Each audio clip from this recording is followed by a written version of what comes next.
Coming to you live from the outer reaches of space. It's Video Games, a comedy show. I'm your captain on this voyage.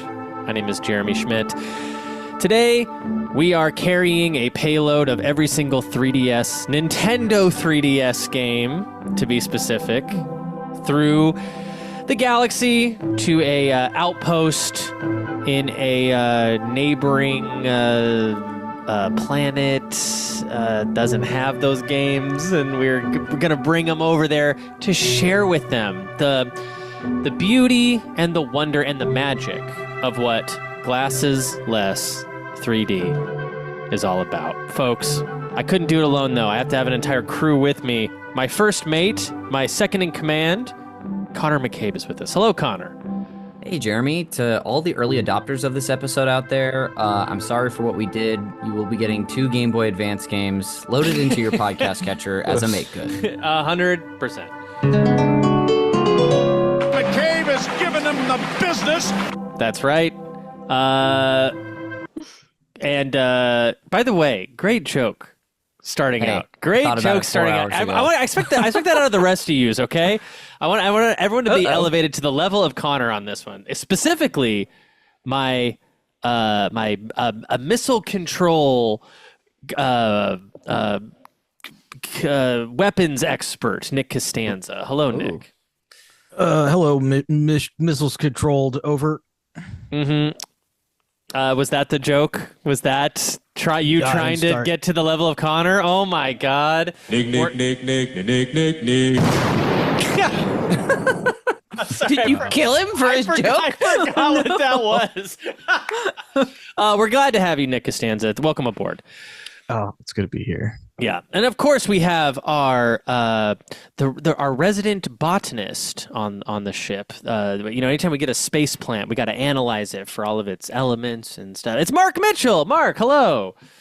Hello. I have a plant right here, right next to my camera that I'm constantly looking at. So if I'm not looking at the camera, I'm looking at the plant. Oh, sorry, joke. I'm sorry to all the early adopters of this episode. You'll get 2 Game Boy Advance games in your podcatcher. Yeah. Oh, hi, Mark. Okay. I can't believe I didn't think of that. We, of course, have our warp station lieutenant. And that's, of course, Kristin Thorson. Kristin, welcome. Thank you. I hope everybody's ready to warp from station to station, like a Mario game, which came out on the 3DS. Yeah! Wow. That's perfect. They say Seymour went to Macarena Temple. All right. And of course we have our hold on. We have a slight ship. Can we get no, we can't. I know. We have a slight shit. Oh, sorry. I'm so sorry. I was invaded by a dog. A dog came in the room. A space dog? But the thing is about the space dogs is they always need something. If they could just lay silently and be a good girl, then they could maybe stay in, Oh yeah, of course we have our comms officer, and that is of course Roxy Polk. Welcome to the show, Roxy. Hi, I'm here to communicate all of the transferring of the Nintendo 3DS games to your inboxes. So if you have any customer service questions, I can answer them for you, but I will give you a canned response. So it'll take you a few more steps to actually get through to me, but I'll be there. Amazing. That's how it's done, folks. That's how it's done. The lady raking in the chips is gonna be Roxy. Jill Sandwich. You're right. And last but not least, we have, of course, our freaking Is there a job we're forgetting that we always assign to someone? Well, there is the Brig Master. Great. And that, of course, that title belongs to none other than the great Adrian Holmes. Adrian, welcome! Hey, what's going on, guys? I am so glad to be here, but I'm ready for this to be over because I got to get back to playing Animal Crossing on my Nintendo 3DS. Whoa!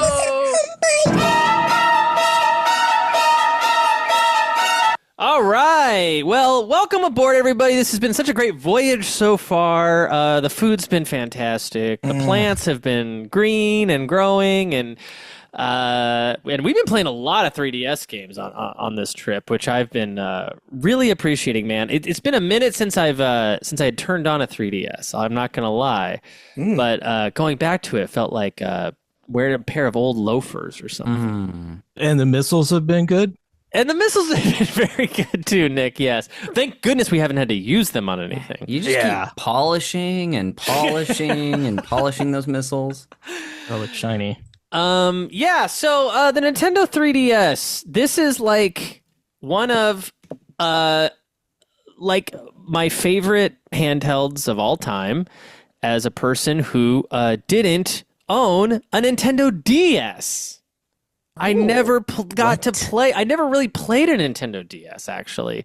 That thing came and went in a time of my life when I was just not playing a lot of video games. But the 3DS came out. Cigarettes, huh? I was smoking a lot of cigarettes back then, and it was really I didn't want to get my cigarette hands on the you know what I mean? Like Smart when thinking. it just because it'll stink it up and Bad for your Nintendo dogs. yeah, it's bad for my Nintendo dogs to be around Being a all that. responsible dog owner. Space Nintendogs.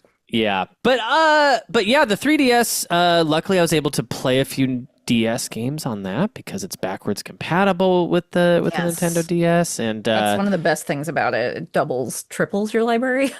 yeah, it's got a bigger screen, so you can. I remember also this weird fact about playing DS games on 3DS, where when you first plugged them in, it would crop everything out to like widescreen on top, and you had to push a certain buttons prompt on the console to get it to go 4:3. Oh wow, I didn't know you could do that. That's fascinating new information to me. I don't know if I knew that. yeah, you can get that thing to regular size, but that's my 3DS really came in clutch for me right after I remember it was like right after I graduated undergrad. I was like at my new job, and I was like I remember they sent me on like trips, and I bought one at a Target because I was like on a trip, and I was like, I'm expensing this. Yeah. This is a smart. Yeah. This went on the company card. I think I had a Luigi's Mansion midnight blue version of it. Like it came with Luigi's Mansion 2. And then I think I got Animal Crossing New Leaf and Super Mario 3D Land. Wow. Was the 3 games I got. But that was sort of my history with the 3DS. And of course, there's like lots more, man. I love that. I love this console. But I want to hear from everybody else. Mark, what about you? What's your history with the Nintendo 3DS as a resident Nintendo expert? I know. Well, first of all, thank you for calling me a resident Nintendo expert.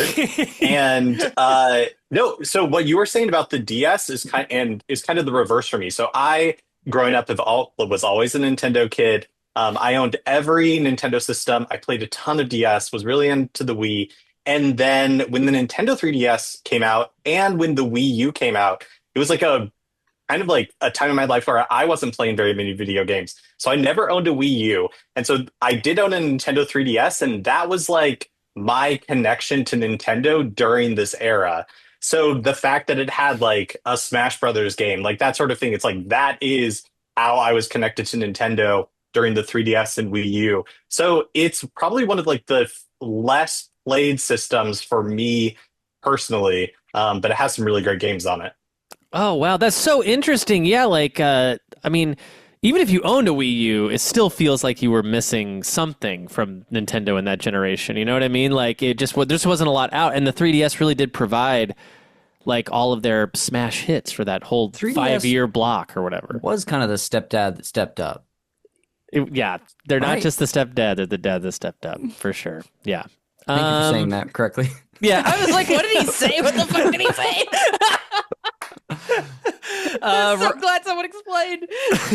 Roxy, now, I mean, I know you to be quite a fan of the JRPG RPG genre, and this That might be a console little. has a lot of options for somebody like you. So what about you? What's It your sure history does. with 3DS? So I bought the system initially to play a JRPG, but I'm not going to say which one yet because I Okay. don't want someone to try and snipe it from me. But it was the first game I'd ever played in this series too, and kind of like got me on to every game that came afterwards from that series, and kind of like looking up previous ones. So it was super good. And I also got my initial one at a Target. It was a red one, but recently I upgraded to the beautiful Galaxy one. And it's Roxy's holding up a beautiful purple galaxy. It looks like when we look out of the bay windows, it looks exactly Yeah. like that right now. So it's beautiful, and it's like the 3DS XL, like Pro or whatever, the final version that they The made. new They made- Nintendo 3DS XL. Yeah, so it's like, yeah, it can have all your amiibos now or whatever. All 0 amiibos I have. But yeah, this thing was like my rock when I was an intern in LA and had no other way to play games because I was like couch surfing on a family friend's place, very up in the air wherever I'd be in a couple months.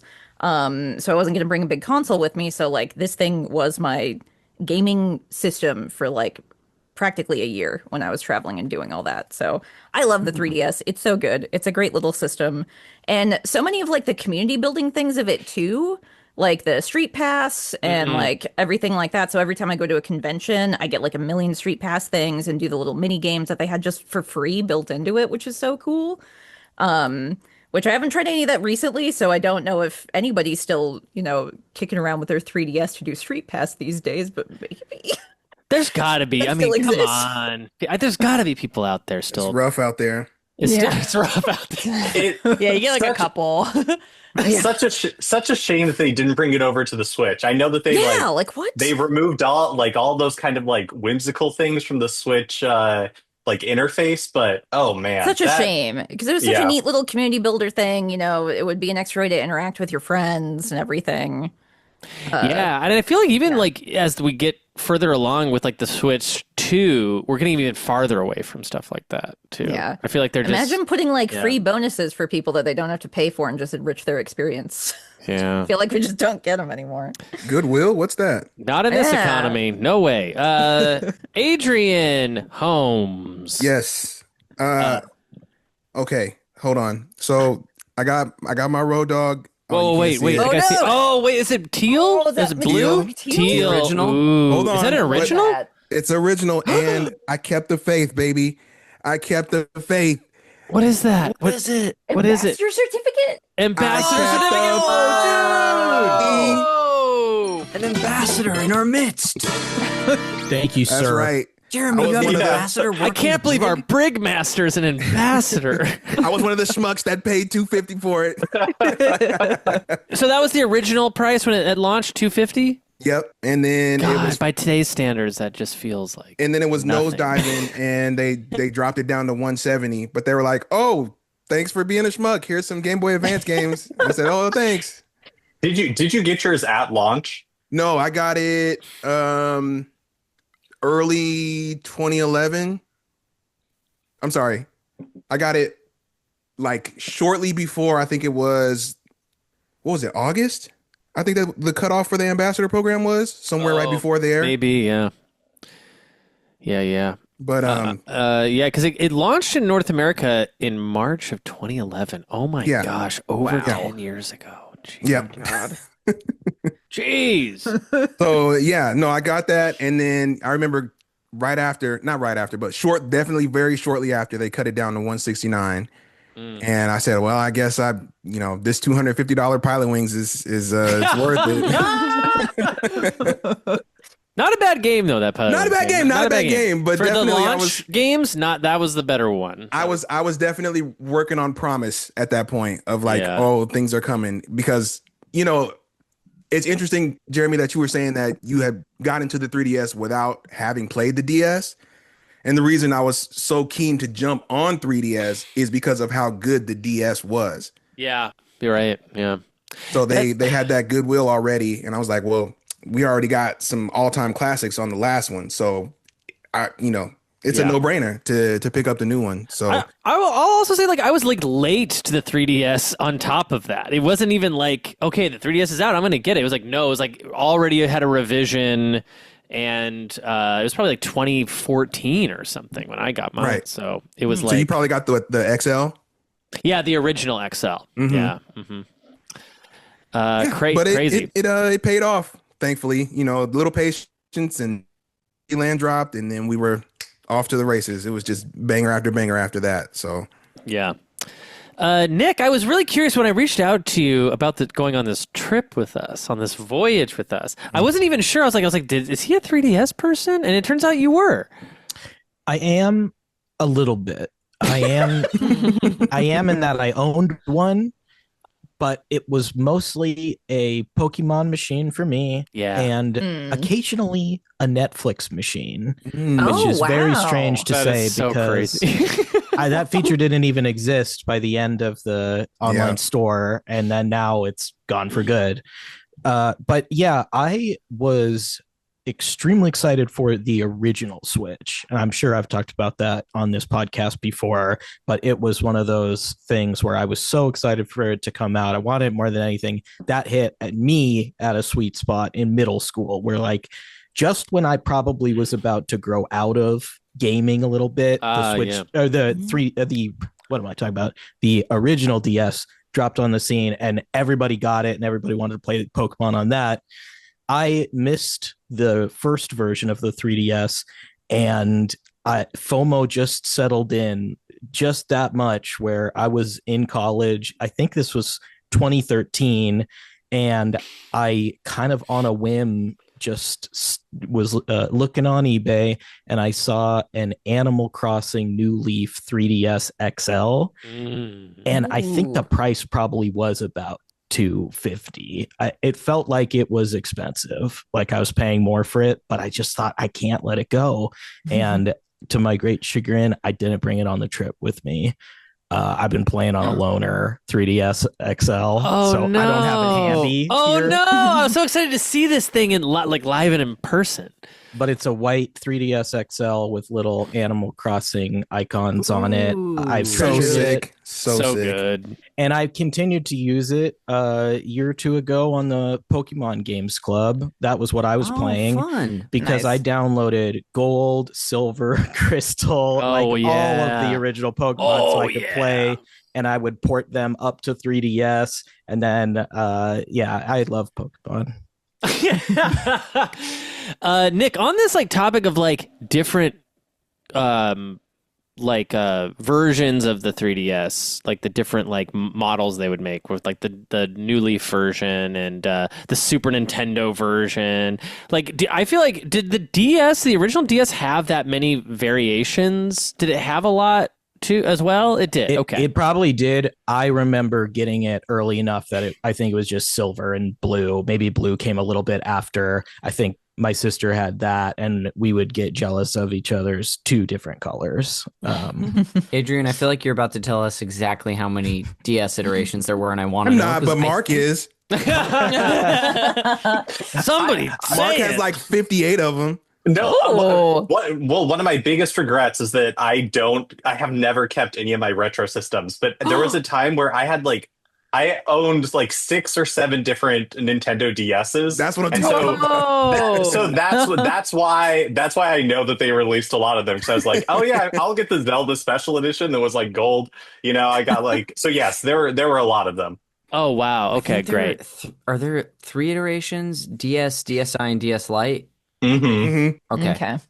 We did it. Well, no, Connor, I'm talking about like the different like the Zelda version, special editions and stuff. Yes. The special edition consoles, like limited editions. Because I know on the 3DS, like you'll go on eBay and you're just I was like lusting after all these like beautiful looking like when Samus Returns came out, they had a different one and. Anyway, was it Majora's Mask? Majora's Mask had a really cool one. I wanted that one so bad. Me too. And I let that slip through my fingers and thought I'm just gonna hope that something better comes along, and then I found my Animal Crossing. Jeremy, or someone better. What was that retro video games shop that was really close to Dodger Stadium that we went to when we were working for? And it's gone now, It's right? gone now. They left, but I saw one, like a Majora's Mask 3DS XL there. That's cool. When we worked there, and buddy, I was tempted, but it was just too expensive. Well, and we have a really great new Nintendo 3DS XL story, which is where me and Connor during the pandemic, we both bought one off of the same brothers. We fucking swindled some brothers. Yeah, they did not they had basically not actively touched, trying to get rid of them. they had not touched these at all. Mm-hmm. Were they wearing overalls of? I was just thinking that, Roxy. No, but it was great. They came to my house. Sorry, I was going to say Mario and Luigi Fahey. Yeah, Mario and Luigi Fahey. Yeah, Jeremy, I have it right here. Oh, there you go. Yeah, I got mine. Mine's actually in the closet pretty, right now, but very it's pretty beautiful. 3DS XL. I remember being jealous because you got a red one. It's Mine's like a black. burgundy Yeah, kind of red it's too. very- It's a blue base red. I love that. That's the new one, right? Oh, yeah. My Yeah. biggest regret with the 3DS is that I didn't ever upgrade to the new. And so my only 3DS is I got a 3DS XL that was the year of Luigi. One that came with Paper Jam or whatever. Dream Team came with Dream Team. And now when you turn it on, it's takes forever to boot up. I wish I would have got and the new ones are so expensive now. So yeah, I wish I would have done it. And I hate to say it, Mark, but they are such an upgrade in terms of processing and speed and stuff. I know. It's beautiful turning on that. Anyway, Kristin, what's your history with this dang thing? Well, a lot of those things you guys were just saying, I had. I went through a phase where I was actually, I bought all of Roxy's amiibo that she didn't get. They were all in my house. I was wondering where they went. There was a point in time where I was an amiibo completionist. I literally was getting every single one that came out, waiting in fucking Toys R Us lines at 2 a.m. And as a result, I became friendly with the GameStop manager who I lived in one part of town. And then one day I went in and I was like, I'm going to tell her I'm moving, so I won't see her anymore. And she's like, hey, I got to tell you something. I'm moving. You won't see me anymore. And I'm like, oh, me too. And then turns out she was moving to the GameStop right next to where I was moving. So she would just tell me when I basically would get a heads up when she had stock coming in. And so I had that Majora's Mask one. I had the Yoshi cool. XL. I had the Animal Crossing one. Do you have the Solaire one? Damn. No. Okay. But I had a lot. Goodfellasing this place. I had a lot of 3DSs at one point in my life, and I've since sold pretty much all of them, except for this is the one I use now, my new Nintendo 3DS. Ooh, not the Pokemon XL, one. Yeah, the one with the reversible or the removable plates. Oh, cool. Yeah, and I have a couple of sets of plates. I have a Splatoon one, and then I sold so much of this stuff off because I've moved a lot, and I was just I'm tired of hauling everything. You can also only play one Nintendo 3DS at a time, so that's fair. Well, that's fair. Until the technology releases that I'm inventing. Yeah, there you go. And I need another hand to hold my cigarettes. Yeah. But yeah, I have tiny little baby hands, even for a tall person. So I'm not about those XLs. I stuck with the small new one. Oh, interesting. Okay. Yeah. But, honestly, game-wise, I was playing a lot of mainstream Nintendo stuff. I was really in my PC gaming era at that time. So for me, Nintendo stuff has almost always been for Nintendo things. I was looking at that. I don't know if you guys saw the new app where you can see your gameplay history, and I was like, "There's not a single third-party game on here. Yeah. It's almost entirely first-party." So I'm gonna get clobbered in this. If anything happens to us, and we'll see. We'll see. There's a lot of freaks on this episode, so we'll see. Maybe there might be a lot of mainstream stuff left on the table. I don't know what you guys are talking about. Left on the table, gonna have to get stuff. We're fine.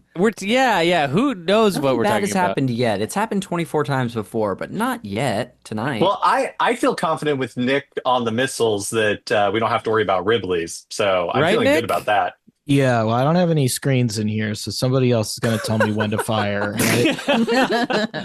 Right? Connor, what's your history with this thing? I remember when I met you you were pretty much holding a Nintendo 2DS in your hands. Dude, I think you were holding a 2DS in your It just came home from the hospital, and I was just like showing it off.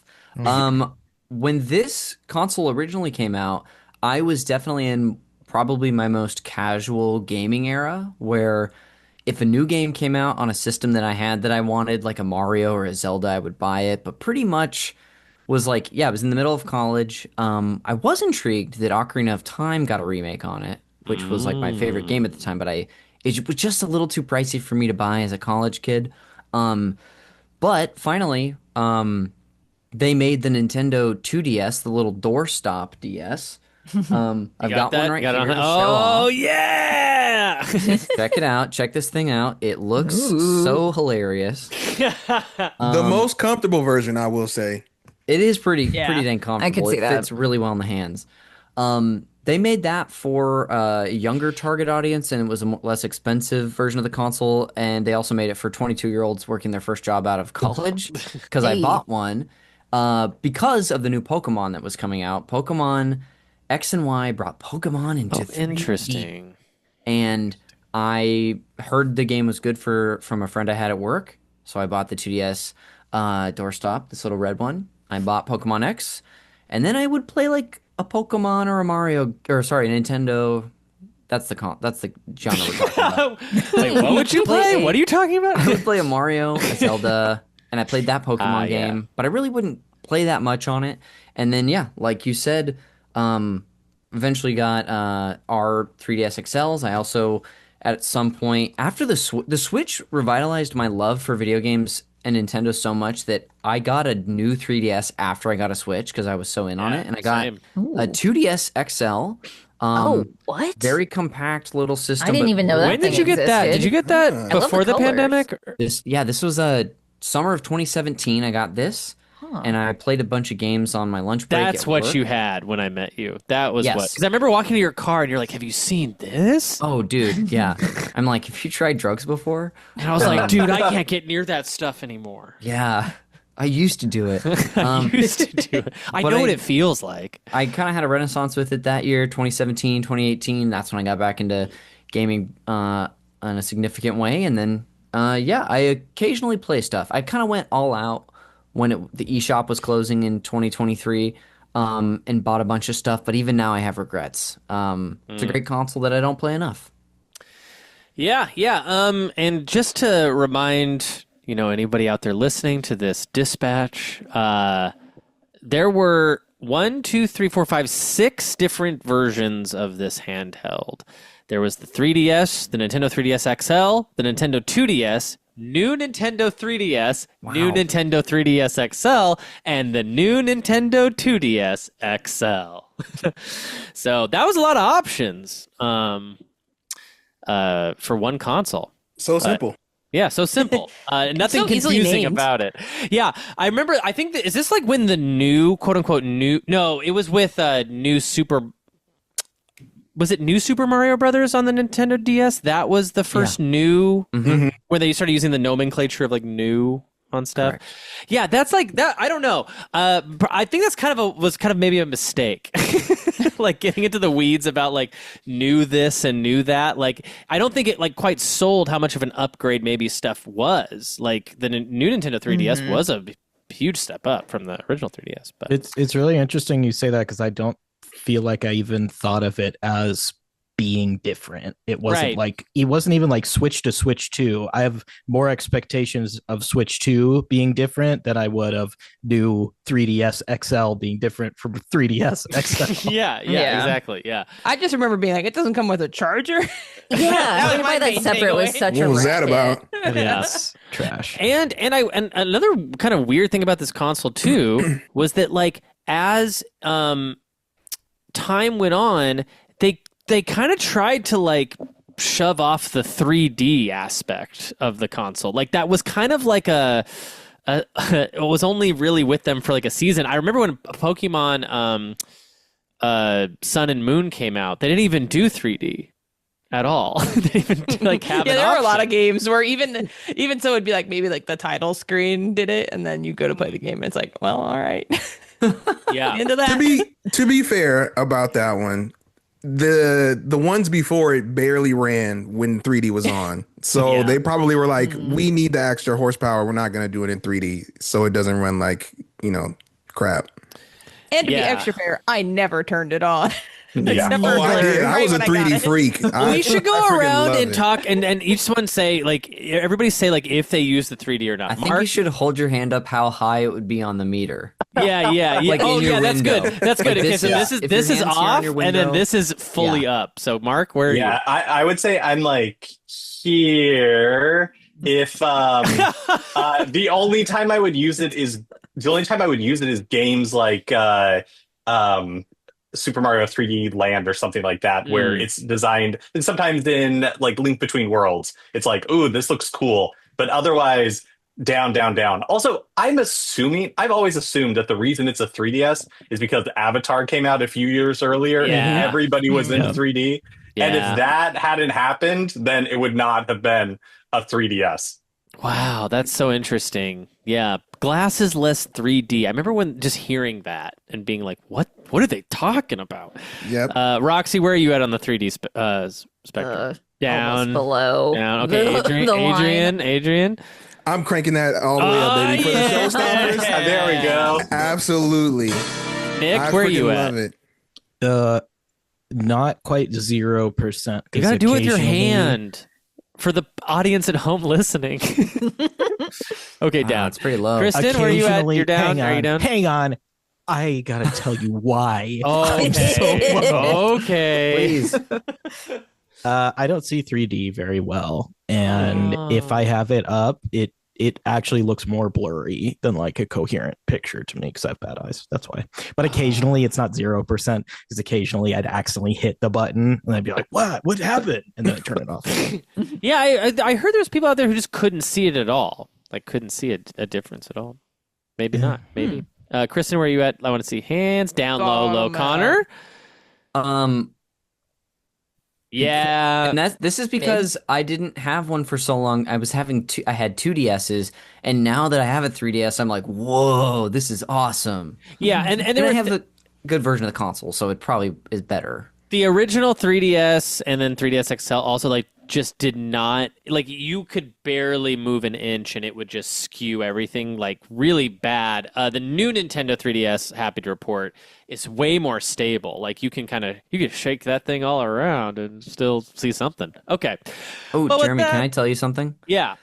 I meant to tell you all that I have a surprise for everyone, but I want to unveil the surprise, Jeremy, right before. If you think an event might happen on the ship, Jeremy, okay, let me know because I want to do the surprise right before it. It's interesting you say that because I had this like weird feeling in my gut like an event was going to happen. Okay, so I'll tell you what the surprise is, everybody.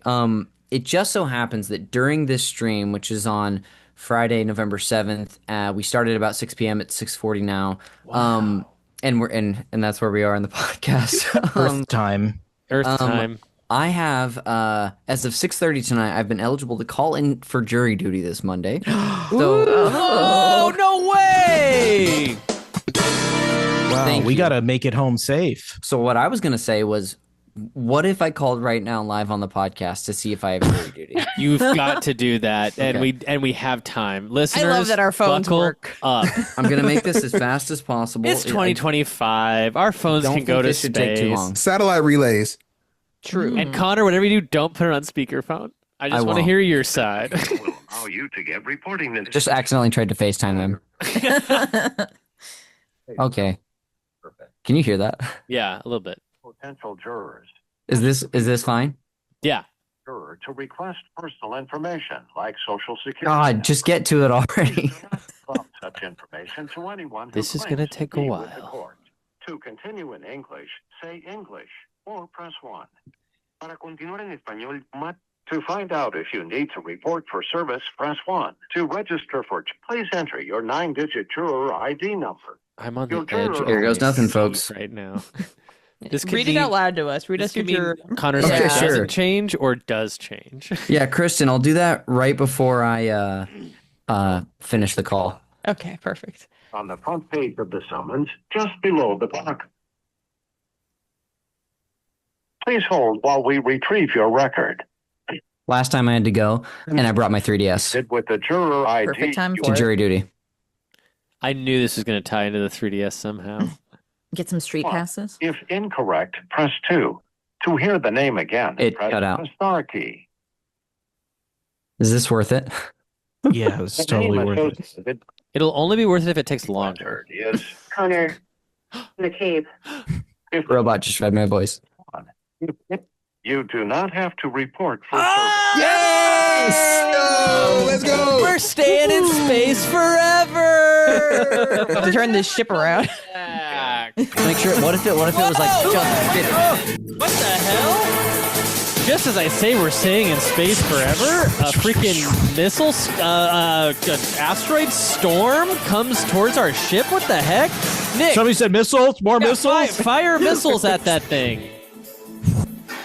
I mean, are those Listen to missile them sound go. effects? I just fired half our salvo into space. I don't know if we hit anything. I don't know. What happened? Oh yeah, let me check. Connor, check the screens. Did any of those missiles make contact with the asteroids hurtling towards us? I'm looking. Oh, they dodged all of the They missiles. dodged all of them. Gosh, these damned super smart asteroids. Okay, well, that means only one thing. We have to get the heck off this ship. Let's take the entire 3DS catalog with us, though. We don't want the entire 3DS catalog to burn up in space, do we? No way. Of course No. not. Okay, Adrian, there's some escape pods over there. Check to see how much space we have. Surely we have space for the entire library, right? Let me just take a peek here. About that. maybe a couple spaces less. A couple spaces less? Like how many? Mark, do you know how many? I think we can probably each take, I don't know, about 5? Yeah, exactly. That's how many I was thinking you would say. Thank God he grows his plants in the brig. Are they safe? Yes, of course. Okay, good. And that is, of course, we only have room for 5 Nintendo 3DS games in there because we had to make room for what, Connor?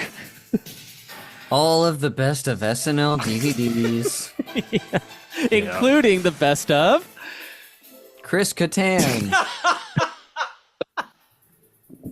Yeah, that's exactly right. Do you guys mind if I shut this alarm off? No, go for it.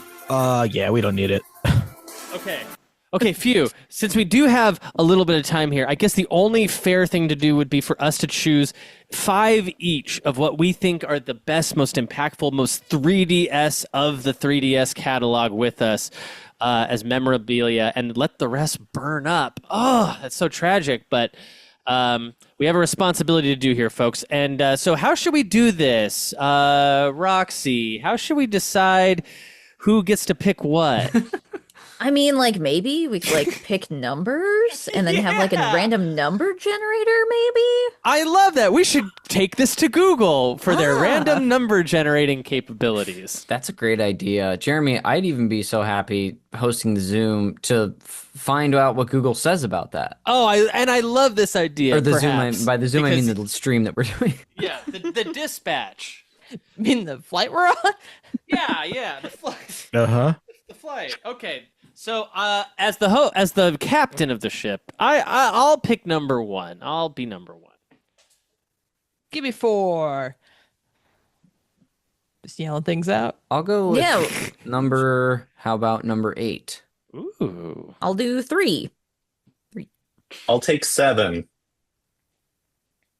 2. Gosh, I was gonna do 2. Hasn't been taken yet. Somebody say 6. Yeah. Somebody say 5. Oh, no. Nobody said 6. Oh, well, then I'm 6. I thought you said, do I say 6? You could. Okay, so that's great. So I'm 1. Connor, did you say you're 8? 8. Okay, great. 8 out of 7. 8 out of 7. Sorry, that's really silly.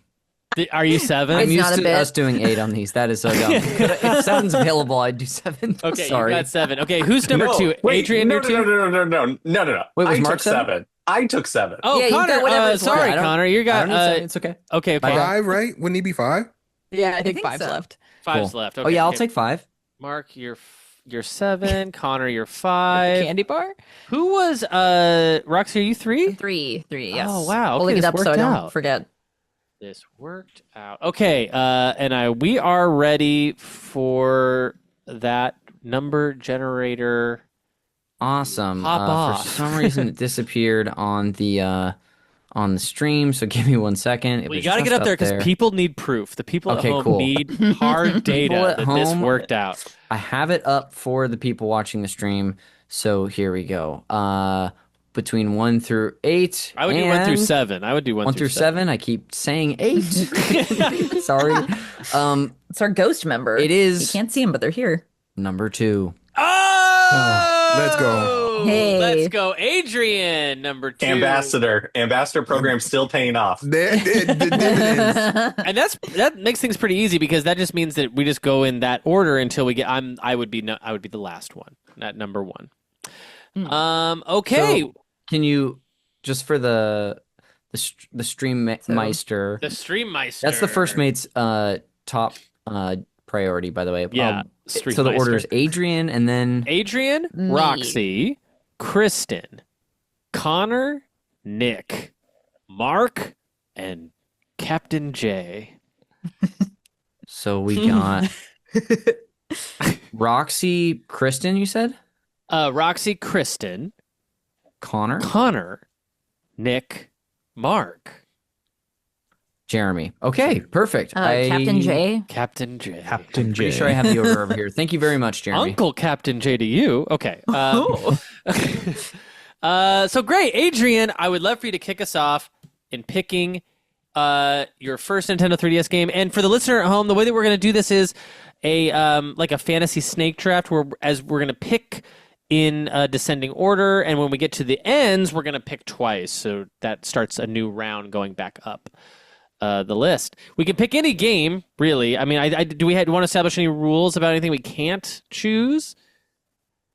I think if you I feel like anything should be available. Sure. But if you take, like, let's say for some reason you took the Japanese version of Pokemon Moon, I think in general should be off the table. Yeah. How do we feel about if somebody takes Moon? Can you take Sun? Because I feel like oh, you want to just take whole generations. I think that here's what we've done in the past. That's Let me know what interesting. you say. I think it's fun to allow any of that, but remember, do you really want to do that? Yeah. Wait, that's sort of So like go for it if you really want to. Either way. What's the problem with those games? We're saying like Only dummies like them. No, when you pick a Pokemon game, should you just clear out that whole gen as opposed to I like understand. leaving like X and then someone picks Y and then there's like maybe less to talk about because we already talked about X or something. I mean, they both have different Pokemon in There we them. go. That's very true. Pretty different. Very, very true. Okay. I like those rules. And then maybe are we allowing like the eShop games? I'd We say have to. yes. Yeah. Yeah. Yeah, everything. As long on as the it was like eShops. 3DS and not DS. Yeah. I think yes. And guys, I just might say it again. Do you really want to do that? Well, in some cases you do, but if you want to pick like, Sonic the Hedgehog 2 for the Nintendo 3DS. I guess it's you a can. hilarious pick. I guess. Okay. Sure. All right. We'll allow it. Adrian, sorry for keeping you waiting. What is your first pick? I mean, it's a no-brainer, right? Let me just go Don't ahead do and it. snipe this right off the top. No. Mario 3D Land. Wow. Okay.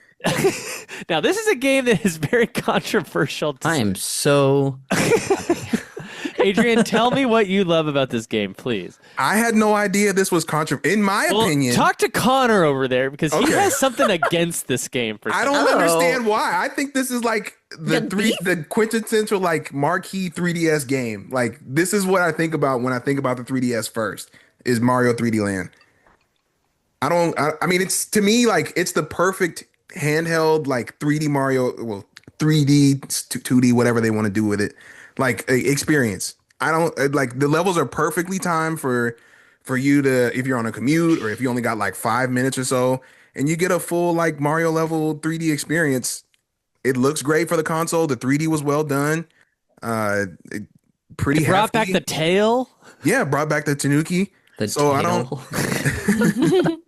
I don't know what the rub is about it. I love Connor, that game. I think it's care kind of to underrated, honestly. respond? Oh, just dragged out in the middle of the street and be like, fight this guy.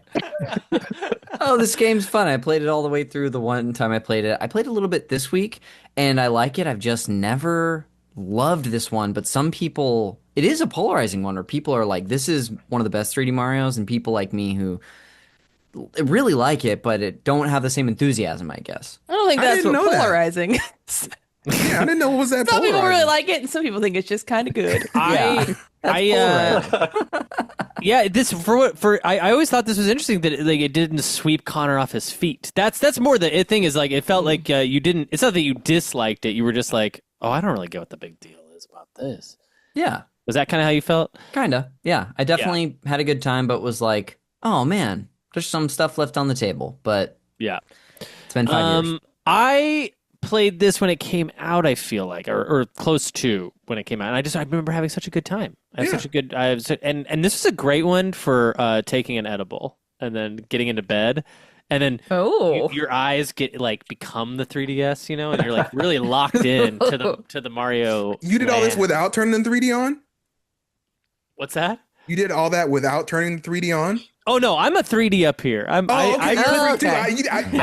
didn't see you do your hand before. Sorry. If the game doesn't have 3D, I cross my eyes while I play it just to try to make it feel 3D. Roxy, you're up. Okay, I was like, should I go with my heart or should I go with strategy? Because I got not a bad spot, and I know there's some games on my list that are going to be quite contentious, but I'm just going to go with my favorite, which was the game that I bought the system for, which is Fire Emblem Awakening for the 3DS. So that one hurts bad. A masterpiece. It's so good. It's still one of my favorite Fire Emblem games. It was the first one I ever played. This thing got me through like an entire summer, and there's so much to play in it. So many permutations of characters hanging out, different battles, things to get. Another thing too is the social interactivity of it. If somebody else has it, you can fight and recruit other people's squads, which is really neat. And a lot of legacy characters from other Fire Emblem games who I had no idea who the hell they were. So it kind of even gets you familiar with some of the older Fire Emblem titles as well. But this thing is amazing. One of the best RPGs. Highly recommend it. You guys now, by that reaction, most of you guys seem to have already played it, or maybe not. Great game. It was my first Fire Emblem as well. You do, yeah. I knew some of the characters from Smash Brothers, but I had never played one, so those characters had always kind of been a little bit of a mystery. And then I was just taken by them as the new characters. I remember thinking Lucina was awesome. Yeah. I thought the mechanic that you could have kids from the future show up like Cable and X-Men was so cool. What a great game. Yeah, man. And you get to change how that goes kind of too, which characters end up together, and it changes stats and things like that too. So you get to kind of personalize your experience even further. And it's such a crazy game. It's crazy that they haven't made one quite like this again. It feels like they haven't achieved the heights of Awakening since. Three Houses was really good for me personally. I love that a lot. Yeah, that was the first one since Awakening where it was yes, okay, Fire Emblem's back. But then the ones after that haven't really hit for me. But who knows? They're still making more of them, I assume. Yeah, I got one new one. Yeah, there's one coming next year. Yeah, exactly. Mark, were you gonna say something? Yeah. I was gonna say Awakening is the game that saved Fire Emblem, kind of. It was a franchise in decline, and then it blew up in Japan with Fire Emblem Awakening, and then so now we basically get a Fire Emblem game every year thanks to that game. That's amazing. Yeah. Ooh, blew up Jeremy. here, I think, more than in Japan. I think it was still rocking in Japan already, but I think that was the first time people over here were like, oh, Fire Emblem's a thing. Oh, yeah, okay. actually paying attention. Right. Yeah. Connor? I have another surprise for the group. What? Oh. I bought this game on eBay this week. Oh! Hey! Yay! Thank you. You're in for a treat. How much did you drop on it? Tell it on the pod. Under $40. Hey, not bad. Complete in box. Great condition. It's supposed to arrive at some point next week. They did make a special 3DS to go with this that I would like to acquire someday. It's not as bad as some other. $10,000. Maybe if it's sealed in box. I was looking on eBay, actually. Some of them are more around like the $400 range that aren't complete. So it ranges, I guess, depending on if you want it mint. Kristin, you're up. I thought that if I wasn't first, there was no way that I was going to get this, but I'm taking Animal Crossing New Leaf. What? Smart. I love that game. I actually, when I was like kind of through playing New Horizons, I was like, maybe I'll go back and check out my New Leaf City. And at some point, I erased it. I erased the City. I don't know why. Tragedy. But I did. But I actually, that aforementioned app where you could see all your Nintendo gameplay history, that's like, there's maybe 2 games on the 3DS that are above like 80 hours for me, and New Leaf is one of them, and I just used to play it all the time. I have distinct memories of sitting playing New Leaf, grinding beetles on because beetles were worth so much money Oh in my gosh. Island, and you could farm beetles there. And while I was waiting for like the beetles to respawn, I would also grind Blitzball in Final Fantasy X because I was replaying. I was getting Maximizing. Working 2 jobs at once. Now that is good. So I'd go and I'm like, my brother's so OP that I'm just scoring some goals and then putting him safely behind the net and letting the timer run out, going back to my beetles. That is amazing. Having a real good time. Yeah. It's great. There's things that I miss from New Leaf that I hope if they put out a new Animal Crossing ever again, I'm sure they will. But when we do get one, I hope they bring some stuff back. It looks like that new update they surprise announced for New Horizons maybe even has some little things here and there, but Yeah. Oh, cool. Still waiting on the personality. yeah. You know. Yeah, I love grumpy villagers and I want them to be mean to me. And that's they're just not, New Leaf is one of the last times they were mean to me. Yeah. New Leaf was like incredible. I mean, that's to me the height of Animal Crossing. I just can't. I mean, like as good as New Horizons was, or as like clutch as it was, like because it kind of came at the right time. Man, New Leaf was just like, I would think about New Leaf while playing New Horizons. It was crazy. Yeah. Kristin, the last time they were mean to me sounds like an emo song. Well, it is fall. It's sweater weather. It's time for Midwest emo and mean Animal Crossing villager. I love this Hell game yeah. too. I played this a ton, like when I got this console, the 2DS XL, working at a certain job at lunch. I would play this like every day, and I played it for like 5 months straight. Really got like probably 4 years after it was popular.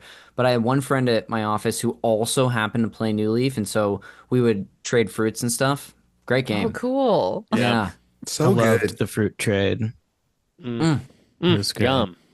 And I mentioned I've of course got my DS because of this game, and I got the specific game, and I am a fan. And I will say, for the record, I put way more time in a New Leaf than I did into the New Horizons. Yeah. 100%.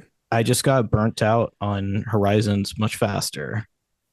Same. Well, Weird. New- Yeah. New Horizons it's a great game. It's not a good Animal Crossing game. That's its issue. Oh. Can you Yeah. explain? Oh, yeah. explain Yeah, that. Animal Crossing from Like its I'm an inception idiot, please. well, Animal Crossing was always meant to be like a community game, right? Like you're meant to be part of the village or the city or whatever area that they brought you to. And New Horizons doesn't really do any of that. They kind of make you God. And you don't have to really get to know anybody. You just kind of make things happen, and everybody on the island just, they take it. And you get to do whatever you want. You have unchecked power, and you don't really form a bond with anybody. And you're abusing it constantly. So that's kind of was the intention of the old games, was you are supposed to like make friends, like be actual friends with the other villagers, and be And part then of one it. day they'll leave you don't do that unannounced and you cry. Yeah, that just like in real life, people move away. I think you cracked it, Adrian. I think that's why the villagers aren't mean to you in New Horizons, because they have to be nice to you because you're in charge of everything. They're scared of you. Yeah. So They're like, what if he builds another bridge? Oh, God, be nice to him. It really sounds like a criticism of the world today. Hey, and on that note, Connor, it is your turn, buddy. So you got to go. There are so many fantastic games on this system. And I'm sorry to disappoint folks. This is not a Connor McCabe pick right here. So you have played this one. So I have played this one. This, I think, is one of the most unique oddities on the system. I'm sorry to do this to a couple of you, but I've got to go with Rusty's Real Deal. Say that again. Rusty's You get one of these. Real Deal Baseball. Dark horse. I take it you're not aware of this game, Roxy. I've never heard of this game in my life. Oh, well, buckle up, Roxy. It's about to get interesting. So this was a free-to-play game that Nintendo released exclusively for the 3DS, and you, in this game, you basically go to this baseball shop and interact with this baseball equipment store owner named Rusty, who's a former baseball legend. He's also a dog, and he's fun. down on hard times. But if you buy stuff from his shop, his life might get better. And so the way you buy stuff from the shop is you negotiate with him in the game, and then whatever price you negotiate with him to buy a mini game, there's 8 or 9 baseball mini games, two really quick 2-button things. Then you can actually pay that price on the eShop for it. So if you haggle him down to 97 cents, you can buy one of the games for 97 cents. Oh, wow. That's okay. That's an interesting concept. You watch him kind of ruin, kind of save his own life. Because every time you go to the store, something crazy's happening. It's a kind of a game about depression more than anything else. But also the baseball mini games are really good Yeah. and really fun. We did an episode on it on Call Me By Your Game back in 2023. It rocks. I'll have to go listen to that. This yeah, sounds and like it it's got sucks some 'cause- interesting pathos behind it. Yeah, this is truly something that is lost to time. Unless I'm sure I hope there's a way you can get a hacked version of it if you haven't played it and emulate what it would be like to actually haggle. But dang, it's good. There's just so many things that needs to happen for it to work. The servers need to be pinged, and you have to be able to do the I don't know how they would even port this up to the Switch. There's some weirdo out there that's definitely working on reverse engineering it and putting it up somewhere for you to download and just play. What if It'll just play as an RPG instead of having to ping the server. Mm-hmm. What if it's how they found out those Amazon stores where they were contact lists were actually being monitored by people in another country, watching, knowing what to charge you? Yeah. That was how Rusty's Real Deal Baseball worked. There was just some guy on the other end being no, too much, no, too little. Well, they would only need to hire 3 guys because only 3 people played this, I think. Mark, did you touch this one? I'm sure you guys. I know that Patrick talks about it on the show. Have you? Yeah, I love Rusty's Real Deal Baseball. Partly because it's such a weird game. It was Nintendo dipping their toes into free to start. The game wants you to haggle him Rusty down because you can pay the $10, but one of his little kids pops up and is no, you can do better than that. It is it's amazing. No, we don't want to eat. Yeah. It's amazing. Making you feel real guilt. Yeah, I mean, yes, for sure. It's a real treat. Great pick. I'll also say this is unprecedented where every single person has picked a game on my list, at the top of my list so far. So I'm like, holy crap. A lot of us, I think, might have the same taste. Okay, Nick, you're up. Yes. I thought of one that I played that I would like to play again, that I would like to master. That even includes some characters from some of the games we've already talked about. That's right. I'm taking Super Smash Brothers 3DS. Oh. I had fun with this game. I am not the best Smash Brothers player. I do get destroyed, but I really enjoyed this one. I liked the form factor of playing this on 3DS. I really enjoyed it, and I was kind of a Little Mac main at the time. Whoa. Me too. Really? On the 3DS. And I played it at jury duty the first time I ever had jury duty. I brought my 3DS in. Yeah. I kind of want to get jury duty now. Oh, I'm sorry. I got so excited. I sat on the missile control panel. I blasted one off. What the heck? Oh, my bad. Did you hit anything though? I don't know. Somebody check the screen. Oh, my warp panel. Oh shit! I think it's just going. Nick, I remember thinking I remember being so amazed at the 3DS exclusive levels and stages, then that there were Yes. different ones on the Wii U and different. I'm being like, what the heck? Like, this is insane. And that you could play each other using the 3DS like on the Wii U. Dude, I would use this exact 2DS as a fucking controller for the Wii U version because you could do that if you had both. So crazy. Like, and I like to tell people when I was back then, I was like, I actually like playing like this. Yeah, dude. Yes. I'm different. Bespoke. Okay. Mark, you're up. Oh, Okay. I'm so fascinated right now. What's he going to pick? It was going to be Rusty's Real Deal Baseball. sorry. I'll just be honest. No, it's okay. It's okay. I'm just glad it's saved. Of all the 3DS games, I'm glad Rusty's Real Deal Baseball is going to be saved. Me too. Okay, I am going to go with The Legend of Zelda Triforce Heroes. That is going to be my first pick. No way. So Hear him out.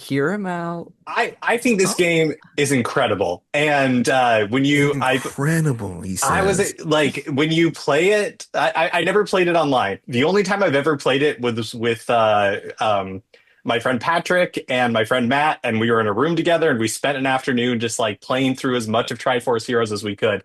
And it is so incredibly fun because it has that kind of like frantic, multiplayer. There's a time limit. You're trying to like get through these levels during certain things. Like there are certain like achievements you have to do to unlock costumes and all this kind of stuff. It is such a charming, fun game that I think has a bad reputation that is totally undeserved. This is one that I really hope they port to Switch 2 in the future because I think with like real online, a lot more people would be able to play it, and it's an incredible game. So yeah, Legend of Zelda Triforce Heroes.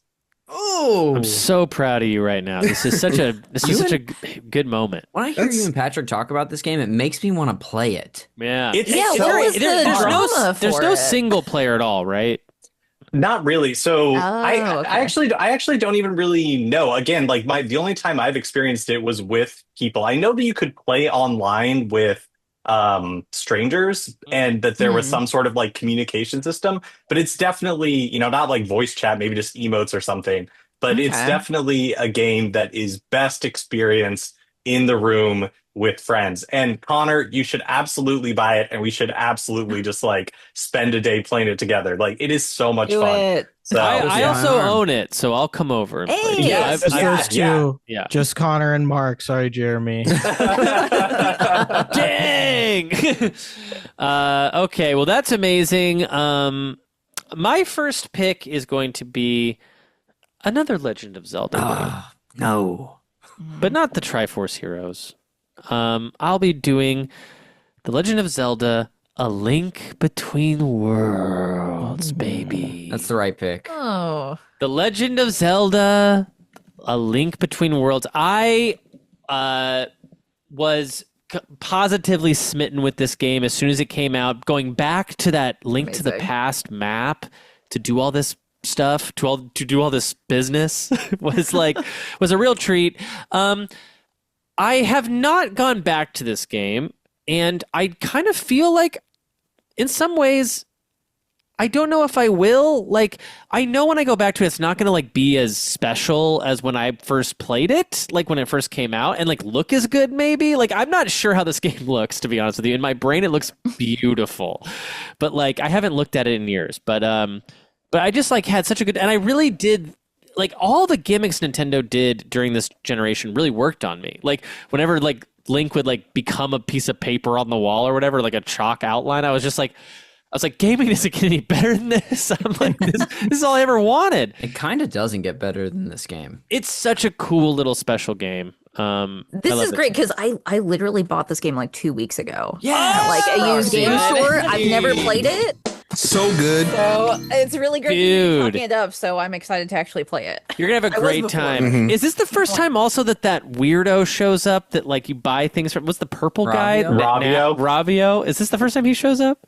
The one that looks like Nabbit. That's what he's you're like Nabbit, right? Yeah. I bought it And from without that guy. spoiling things, he's been in some games before.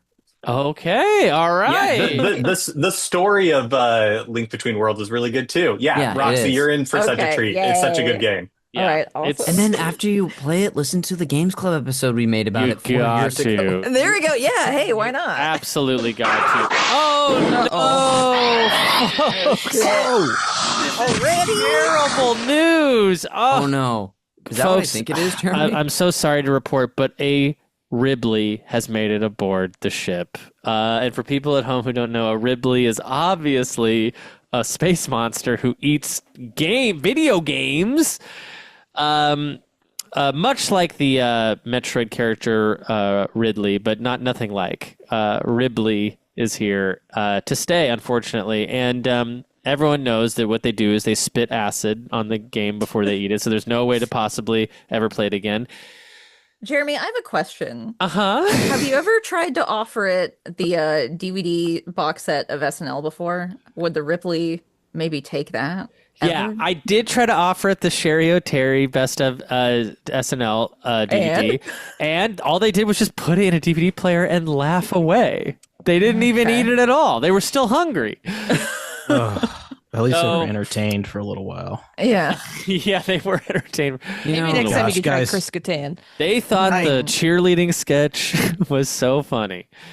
I'm humiliated. I missed the thing with the missile. Yeah, it's okay. It's okay. It's okay. You've missed everything so far. It's really sucks what's about to happen to one of our first round picks. No, one of just the greatest games ever. But at least they do it justly. Like, they also are using a random number generator to decide what game they spit on. Exactly. So and, I'll pull up their random number generator for the people watching the stream at home. Yeah, let's see that thing.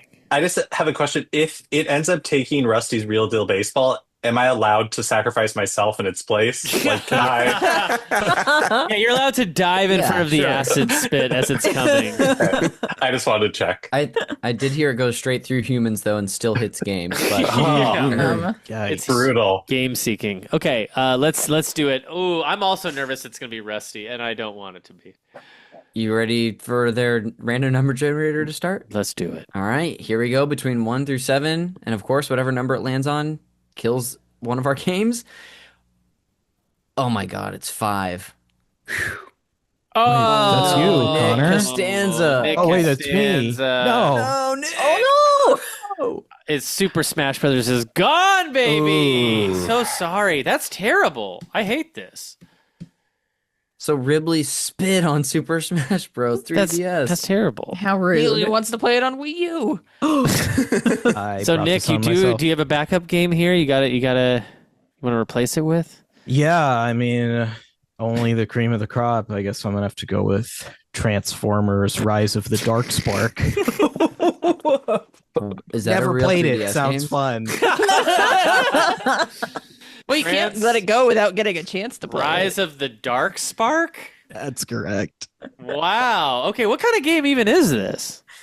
What kind of game even is this? Well, let me tell you. He's typing furiously. Let me just do a calculation on the missile computer. Uh-huh. Transformers Rise of the Dark Spark is a 2014 3DS game. Okay. And it looks like a third-person shooter. It's based on like the movie, right? It's a movie tie-in. Well, I think there is a Transformers Dark of the Moon. And then there's the Allspark, right? Isn't that something? Yeah, maybe that's why I'm confused. It's not. Maybe it's not a movie tie-in. Yours.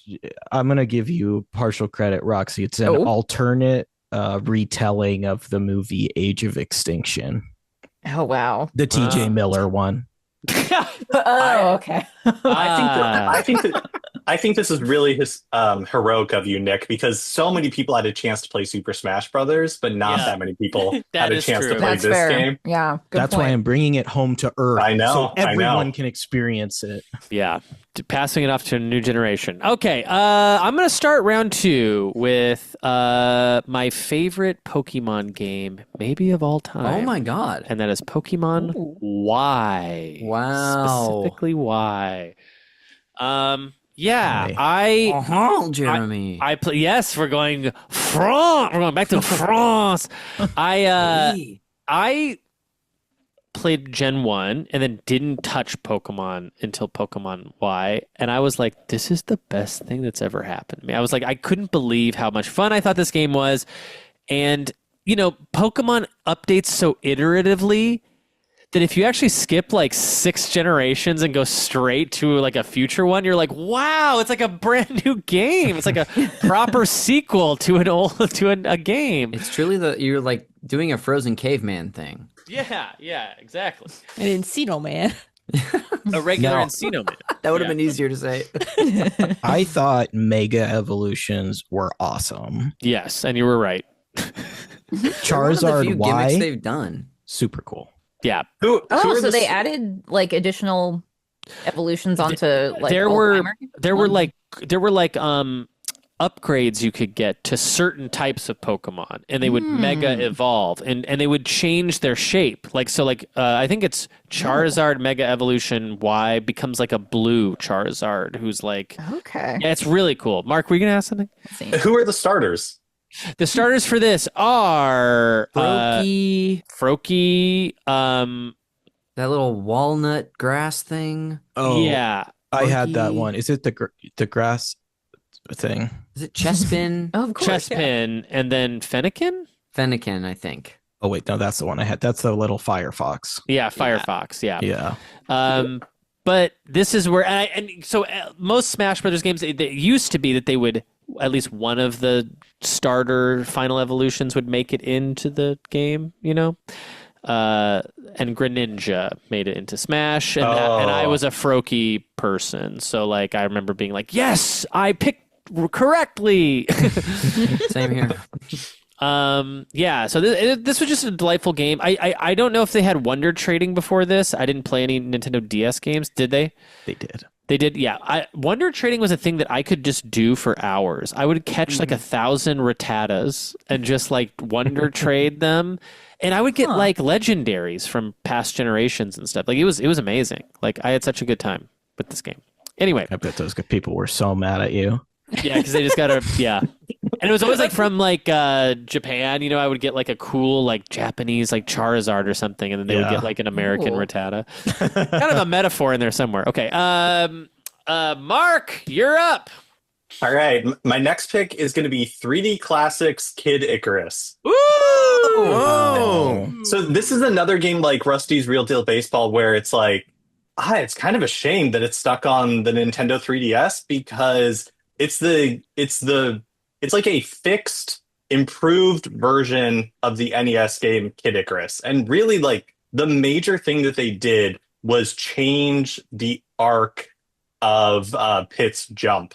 And so it just made the game playable. And with that one, like, seriously, and with like that one, like, little change, it totally unlocked how good of a game Kid Icarus is. And I never would have appreciated it if it weren't for this 3D Classics version. They improved like the backgrounds and things like that as well. But so it's a really cool version of the game. It stinks that it's stuck on the Nintendo 3DS. And hopefully they will rescue it and give it some love somewhere else in the future. But it's a really great version of Kid Icarus. The only version I would ever recommend anybody play. And they can't do it anymore. Won't hit the same without the 3D.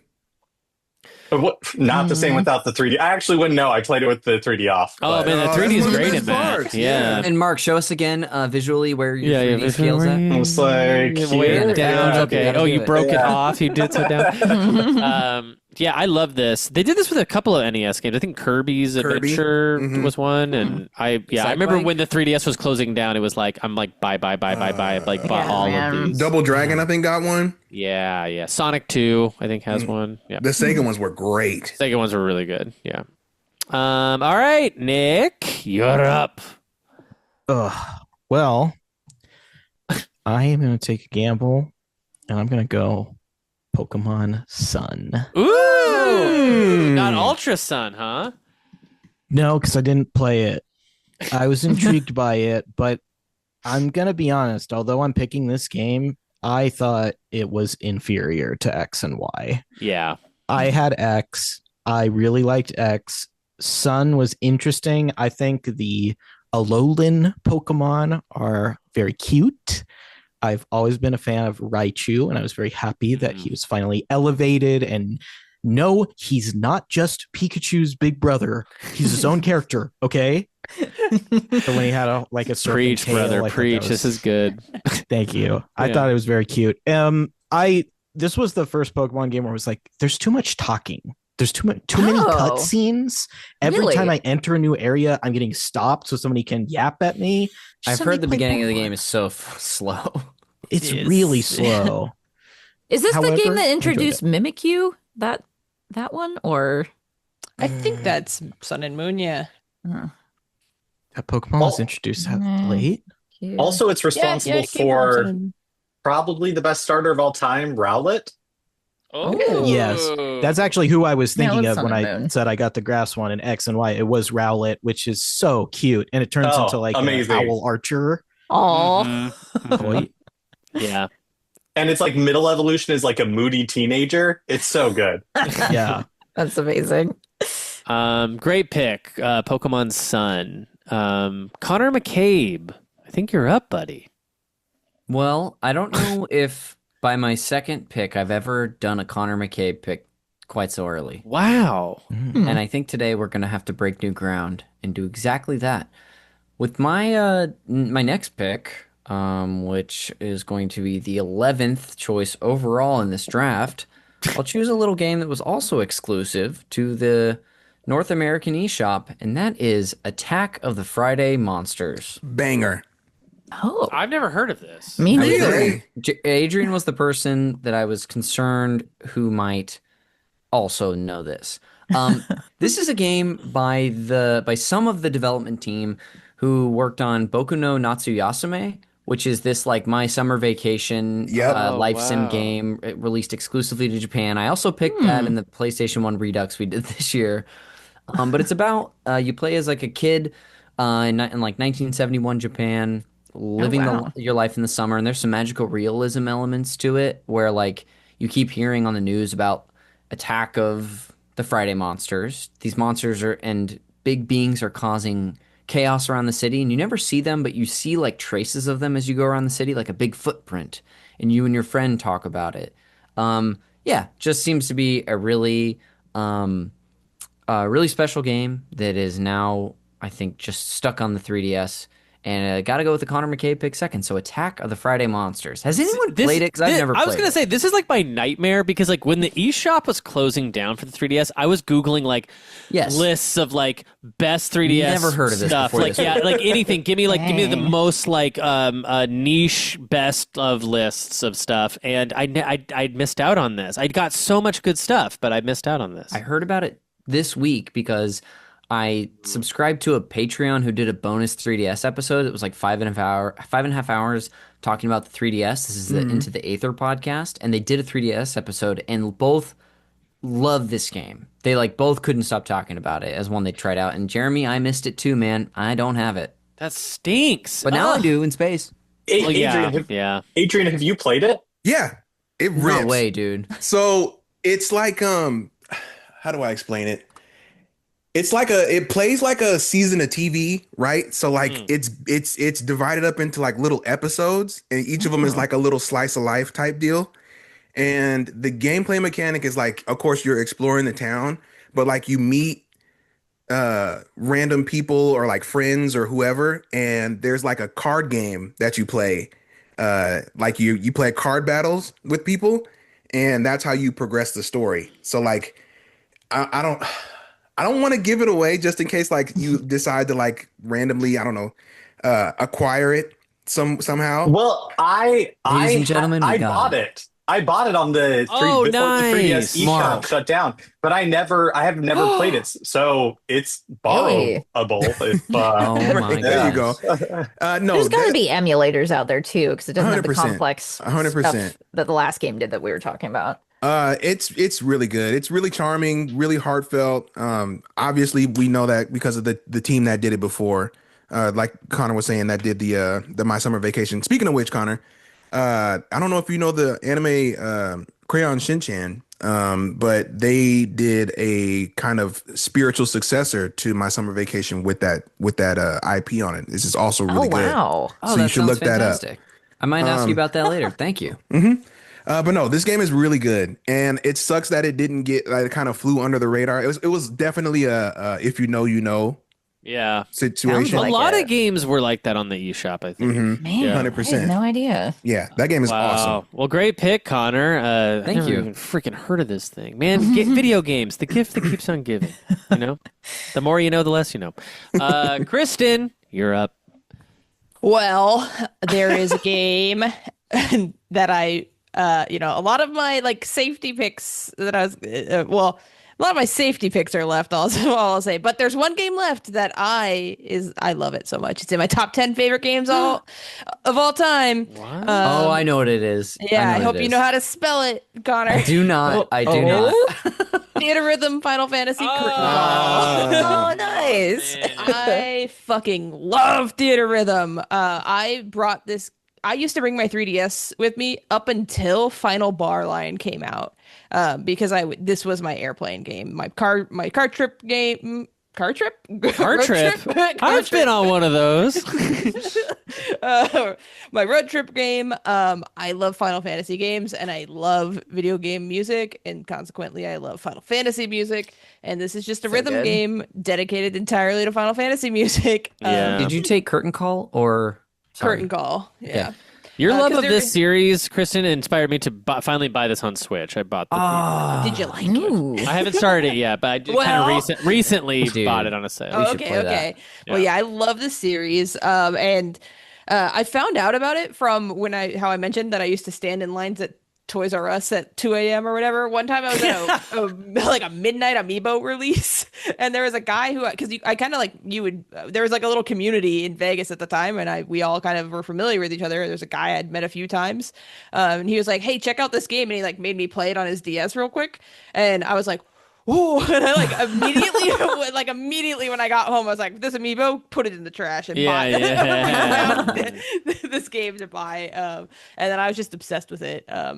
It's so good. It's very simple as far as rhythm games go, but it also has like little RPG elements to it, which that's cute. Like, because I don't really I'm not trying to get with like the wrist flicks and stuff, with some of these like Osu and these Miku games that people are very into. I want basic gameplay, but I still want a little bit of a challenge, and so it gives the RPG stuff gives the challenge. Very good game. Yeah, very good pick. It's nice. It's no Melody of Memory, but I'll let you cook. I love Melody of Memory. My number one game of that year. We're in the same boat. All right. Actually, our friend, I don't know if you've ever met my friend Mike Steele, who's done some shows with these guys. Absolutely.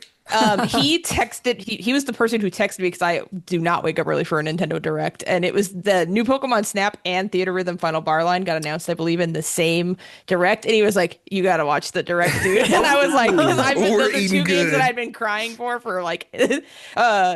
Melody of Memory. I'd wanted those for ages. And yeah. Amazing. Dream come true. Dream come true. Yeah. And that's what I want from every Direct. Please make my dream come true. Yeah. If the Ripley happens to attack us again and that game gets spit on, I'm letting myself out the airlock. Yeah. You're like, take I'm my done. extra slots. I'm done. Roxy, if you want to get fired out of it, let me know.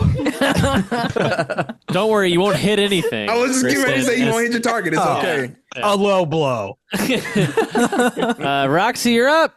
First pick, Fire Emblem Awakening. Second pick, question. My second pick, other ones in the series have been chosen. I was worried this one would get chosen. Luckily, it was not, and probably because it's already been released before. It's Ocarina of Time for the 3DS.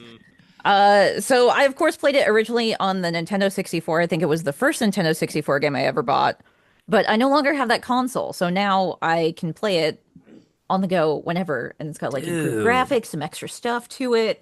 But it's so great to be able to have a game from my childhood that I didn't think I'd be able to play before now is on this. So it's amazing, and it's an incredible version of that game. Yeah. Can I share an anecdote about this game? Yes, please. So I, as a kid, loved Ocarina of Time, and I could never ever beat Bongo Bongo. So I've never beaten Ocarina of Time. So when I played it on 3DS. I got to Bongo Bongo. I beat Bongo Bongo. And I put it down, and I never played it again. That is so funny. Bongo You Bongo. slayed the demon, and we're like, "That's it." That's it. That's That's like all. your childhood fear. You did it. Exactly. Conquered it. Incredible. All right, Adrian. Oh, yep. Well, I just wanted to say, does anyone remember the Robin Williams and Zelda Williams commercials for this game? Yeah. No. They were very sweet. Chokes I me want to up. watch those though. Nick, very nice. They were very sweet. And it made me want to play the game. And this is, it's a great version of one of the greatest games ever. I love that. I actually did remember that, and I remember Robin Williams' affection for Zelda, and I also remember. I feel like at one point Nintendo had thought he would be a good Professor Oak. Does that sound familiar? Yeah, we can talked see about that. this on the Pokemon Games Club, I think. Whoa. Oh, I didn't know about that. I could see it. That's wild. Nick, do three it. balls. Yeah, there you go. Okay. Adrian, double picks? Oh, okay. I'm gonna go with I'm gonna get something meaty in this one. What? Gotta have something to spend some time on.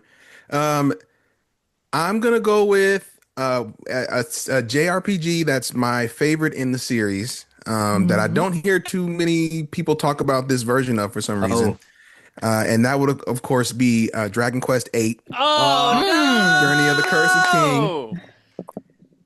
A phenomenal game. Adrian, I was going to take this for sure. I'm sorry to do it to you, but I had to have this. it. Dragon Quest VIII was my first Dragon Quest that I seriously played all the way through.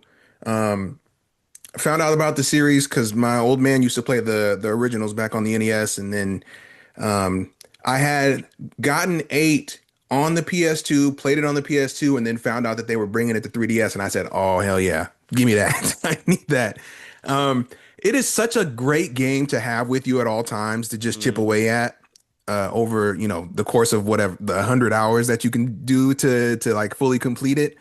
The performances are great. The story is great. They had like a mod that you could do to it to replace the soundtrack with the actual orchestrated soundtrack.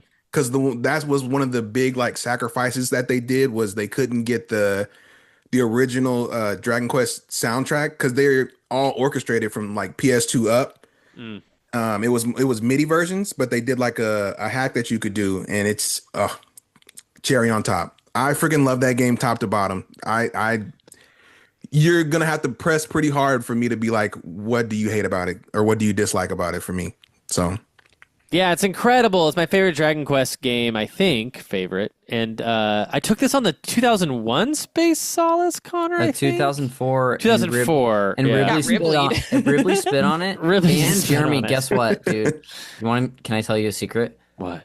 I found out afterwards that game didn't come out that year. The game came out a previous, or like the year after or something. Yeah, but hey, it got spit on, so no harm, no foul. And I think, Connor, actually, now that you're saying this out, I think I also remember looking this up later and being like, oh, wait. And then you were like, oh, thank God I didn't get away with it. Yeah, thank God I didn't get away with it. All right. And with that, and speaking of getting away with things. These freaking Ribleys! I'll tell you something about these Ribleys. Don't like them. Not a fan. Firing a missile now. Okay, Nick, get fired. Yeah, and there it went. Okay. Now, unfortunately, the Ribley is here with us inside the ship. I forgot. But Connor, lay it on us. What damage has the Ribley done this round? Well, I pulled up the RNG that they're using to decide what game they spit on. Yeah. And let's see, by the time I click it, it will be what game was spat on. Between 1 through 7, it is... Number 4, it's me. I have fallen. Damn. At least it wasn't Rusty's real deal. Yeah. I know. They spit on, the Ribleys spit on Attack of the Friday Monsters. Wow, no. I hate to see that one go. I hate to see that one go. What a bummer. What a quirky pick for them to spit on. All right, Connor, you got a backup for this? So then it's me. Still, I need to pick a game to replace Attack of the Friday Monsters. So many ways I could go with this, you guys. There's so many ways I could go with this. Okay. And sure. I think I'm going to pick a game that is I'm going strategy over heart here. And I'm replacing a Connor McCabe pick with a Connor McCabe pick. It's Sakurai's masterpiece, Kid Icarus Uprising. Wow! Oh, the wrist breaker. Okay. And I've never played the wrist breaker. Connor, did you play a lot of the games on 3DS? Dude, just check. I actually have probably played like 10 games on the 3DS. And I own like 13 of them. This one I never got. I should have just bought it digitally before the eShop closed. But apparently, Kid Icarus Uprising is an awesome, like, kind of rail shooter, kind of Star Foxy. Mm-hmm. It's incredible. It's so much fun. Yeah, and honestly, I mean, I had a Nintendo 3DS XL, so I don't know what it was like on the original. It might have been a lot worse, but like I survived playing that game without an attachment or anything. Yeah. Dang, no wrist injuries. No, I think it was because not from that. I played it on the original 3DS. From smoking cigarettes. Because it was so... You did, Adrian? Yeah, because it was so much smaller, I didn't have to move around and flick around as much. It wasn't as much real estate. So I think that's probably why I didn't wear my hands out so much. Interesting. Kid Icarus Uprising, great game. Adrian, start us off with the third round, buddy. Absolutely.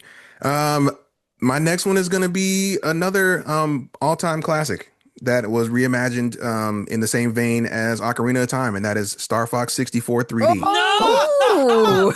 Dude, you are wrecking me this game. Man, shoot. They're approaching from behind. That is one of the greatest games of all time, in my opinion. And it is, to me, the definitive way to play that game. Yes. It improves on the N64 version in literally every single way. It's so good. It's so good. The 3D is so good on it. It's incredible. It's incredible. They brought back the original cast to re-record dialogue for it so that they could have, crispy new dialogue for it.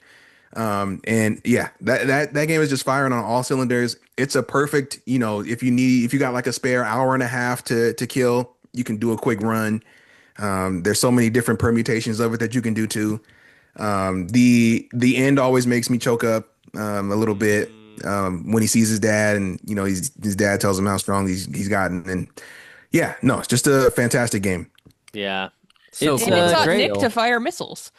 Yeah, which kind of knocks it down a few notches, if you ask me. I never got through the first level. Do you guys subscribe to the theory that they have their feet cut off? Yeah. What? Really? Mm-hmm. What? Because it does look like... I have never heard this before. Never heard it. Please tell Adrian, me. you want to explain it? Yeah. So the theory is when Slippy built the R-Wing, because of how maneuverable and how fast they are, the amount of what do they measure it in G's, I think, that are required on the pilot, it's too much, and you would pass out because the blood supply can't get around your body fast enough. So all of the team had their lower legs amputated from the knee down in order to get less blood supply around the body. Yeah, this is like a creepypasta, like Lost episode. And the reason people say this is because if you look at all the artwork, like from the original game, they all have these metal boots that like there's no way they fit over a regular looking foot. Yeah, well, they all look the foot. No, they look like the they all look the same, too. They're like exact metal same. feet. They're the exact same I'm shape. gonna and they're all throw metal up. from This the is calf down. insane. You guys didn't get that to go up here? I got that. Nick, you might have been the only one, buddy, who got that to go up here. So glad we got a creepypasta out of this. That was so wild. I've never heard that. But Look it up. Wow. Look at the pictures. Look at their ankles or their knees down. I'm telling you, it's all the same. To be honest with you, I've It's never true. actually looked at them from the knees down. Yeah, now I'm going to start Googling Star Fox feet pictures. Yeah. Be careful. Be very careful. Yeah, I hope it doesn't awaken something in you. Yeah. Just be careful. Yeah, don't mind that search history film. Yeah. I will start today Googling feet. Okay. Roxy, you're up. Great games like Fire Emblem Awakening and Legend of Zelda. Okay, I'm Time. about to get sort of weird with it. It's going to be an entire sentence for you, Connor. Uh-oh.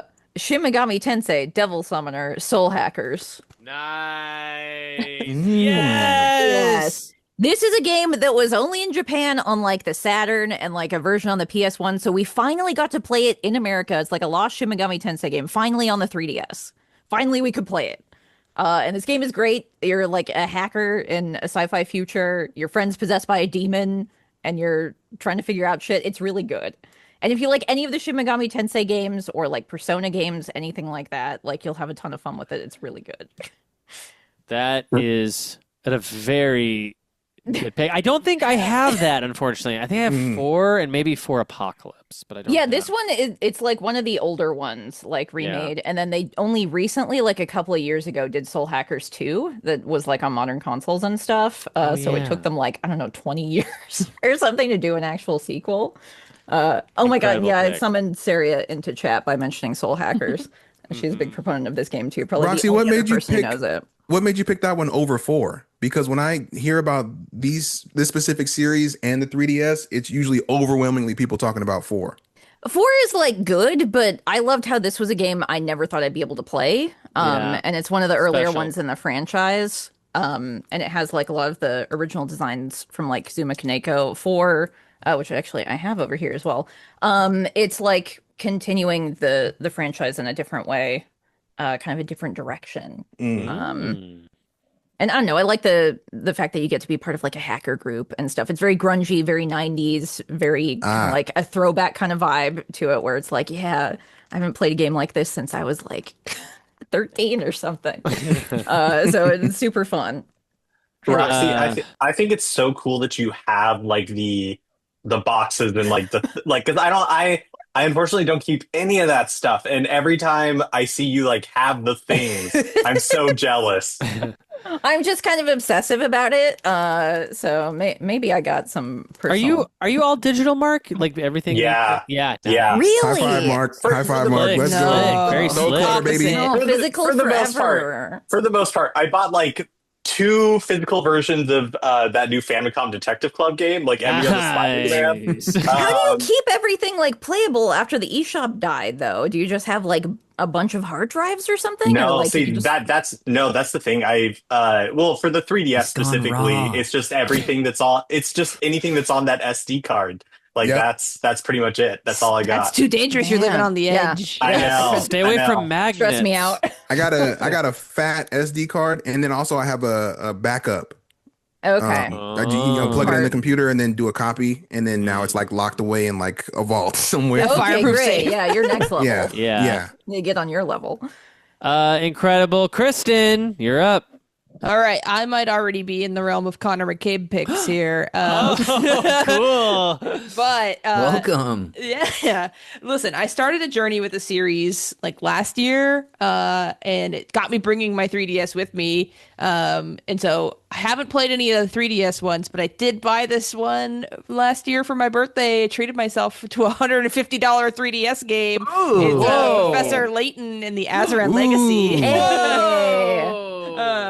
So I've been loving Professor Layton. They're really fun, but I'm trying to do them sort of in order since they're loosely tied together. So I haven't gotten to this one yet, but the Professor Layton games are so fun. Like I love a brain teaser, and these are also great to play when you're traveling because it's just like easy to zone out for however long you need to do a little brain teasers. Sometimes they piss me off when it's like there's one in one of the older games where it's like the guy needs to not smell something, and it gives you this little maze, and then it turns out you were supposed to plug his nose. You don't solve the maze, you plug his nose. But that's kind of the fun of those games anyway. So that's great. Yeah, if you haven't prayed to Professor Layton, be sure to. And if you haven't played his games, I've worshipped him. I don't know if I've prayed to him though. Amen. Okay, well, that's an incredible pick. I've never played Azaran Legacy, but I did play one of them. That had its clock in the title, I think. What is that one? Clockwork Village. Mm-hmm. Yeah, I played that one. That's the one I think is actually. It's the first one. Is that? Oh, nope. Lost Spectre's in here. That's what's in my 3DS right now. I thought it was Clockwork Village. Connor McCabe, you're up. Do you see me looking at my list like I'm looking at a buffet, waiting to just snatch up delicious little shrimp? Whoa. That's what I get at buffets. Dude, shrimp at buffets, though, is where shrimp hits the best, I think. It really is. I Shrimp that's am been going... like sitting out. Yes. Under the heat lamp. I want shrimp that's been sitting out close to ice. Not in the ice, Exactly. but like close to ice. Not quite cold enough. Yeah, a little warm. Room temperature. Room temperature shrimp. Yeah, don't knock the it. people can sneeze on. Yeah, Look, hey, something sneezed for on everyone. shrimp. Yeah. I'm learning more about you today, Connor. Yeah. Well, I'm gonna go with a game I've actually played. Ooh. How about that? Okay. I'm going with a game that when I bought it and then I didn't play it, I think for 4 years all the way through. I barely had started it. And it's a remake. And it is, of course, let's see, what's the official title? Metroid: Samus Returns. Oh no! Jeremy's just getting destroyed. I'm getting dude. It's been a long trip got me from on my that one. last You did. turn, and I'm like getting destroyed.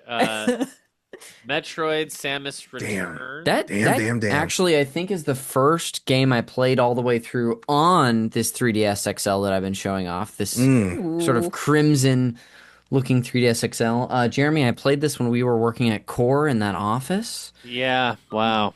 And this was like my Metroid year where I played this. I may have replayed Fusion. I played Prime all the way through for the first time. No Super? Super Metroid for the first time. Okay. And then Dread came out that fall. Was in a big Metroid. What a year. What a year for you. It was huge. It's a lot. Of And this Metroid. game rocks. This game is made by Mercury Steam, who would go on to make Dread, which is my personal favorite in the series. And they really cut their teeth this one and did they tried out a lot of things that they would then use in that game and iterate on, and it rules. It's a remake of the second game in the series on the Game Boy. Mm-hmm. Yeah, it's like, and also in keeping with this trend of like making unplayable games playable or something. Like the original Metroid 2, not unplayable, but like just by all accounts, Like good, Not- I guess. aged very poorly, unremarkable for the time. Like kind of slept on. This game was great though. Great pick. It's awesome. It like pieces together some really important stuff narratively from the first game to Super Metroid. Like the Chozos. Dude, the chorizo guys. Like the chorizos. All right. Nick Costanza. Wait, Connor, wait. I'm sorry. Yes. No, that's just funny as all. You're like, the second game is a good bridge to the third game. That's all. It was just Isn't that funny. crazy how that works? If you think about Two it. Towers, great entry in between Fellowship of the Ring and Return of the King. Without Some it there, important stuff I might there. be lost. You might be It's wondering how actually they get from there to interesting there. you say that. Because my pick What? is the Lego Lord of the Rings game. No way. What's it called? Lego Lord of the Rings? It's called, let me make sure I get this right. Lego The Lord of the Rings. That's awesome. The Lord of the Rings. Here's the thing about this Going game. after the Transformers game. Interesting. For I know movie adaptations, we love them.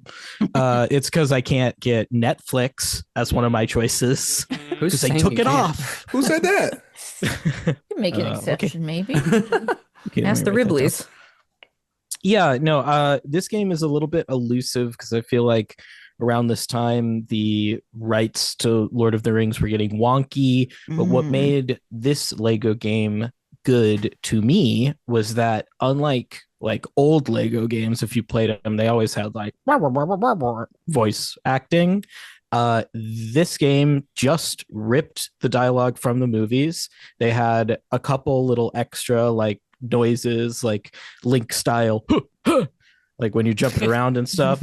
But otherwise, you are playing through all three movies, and it's got the score and it's got the voice acting, and you can play all the characters. That's all I need in a game is Nick, for it to what's your be the favorite Lord voice of the line Rings. from those movies. If you had to do one right now, give us a cameo. Gandalf. That's what Frodo says that. It's pretty good. That's pretty good. Great pick. I think I have never tried it, but sounds good. I fired a missile off. Whoops. Mark, you're up. I'm gonna pick Kirby Planet Robobot. Oh, dang! So I have come to personally believe that like half the Kirby games are any good, and I think this is one of the good ones. Yeah, this one is worth saving. And the like robot suit gimmick of the game is a lot of fun. By the end of the game, like I think it looks really good. The soundtrack is of course amazing because it's a Kirby game. So yeah, Kirby Planet Robobot. This is a great game, Mark, and I'm glad you finally said it on air because I agree with you. Kirby stinks, and we're all just too afraid to say it. Hey now, sorry. I've only played one Kirby game, and it was great.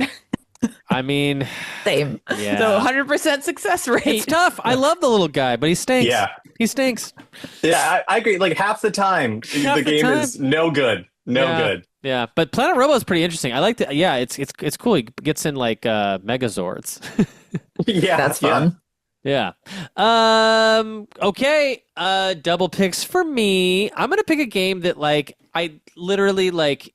This is a desert island game for me. Like, if I never had another game to ever play again, I'd be fine with just this. And it's WarioWare Gold. No. No, I'm happy to do this to you, You two are Adrian. You've been both- doing this to me yeah. all episode. WarioWare Gold is it's like the precipice of everything pre-Switch WarioWare. It was like the best of all of the WarioWare titles kind of put together.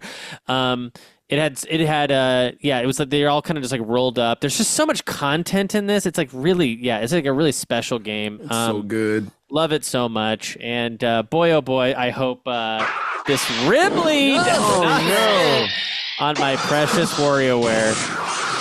Oh, okay, Connor. All right, I've got the Ribley's RNG up once again at the end of a round. It's their RNG. Their RNG, of course. I'm just broadcasting it. It's not ours. And let's see what number they land on.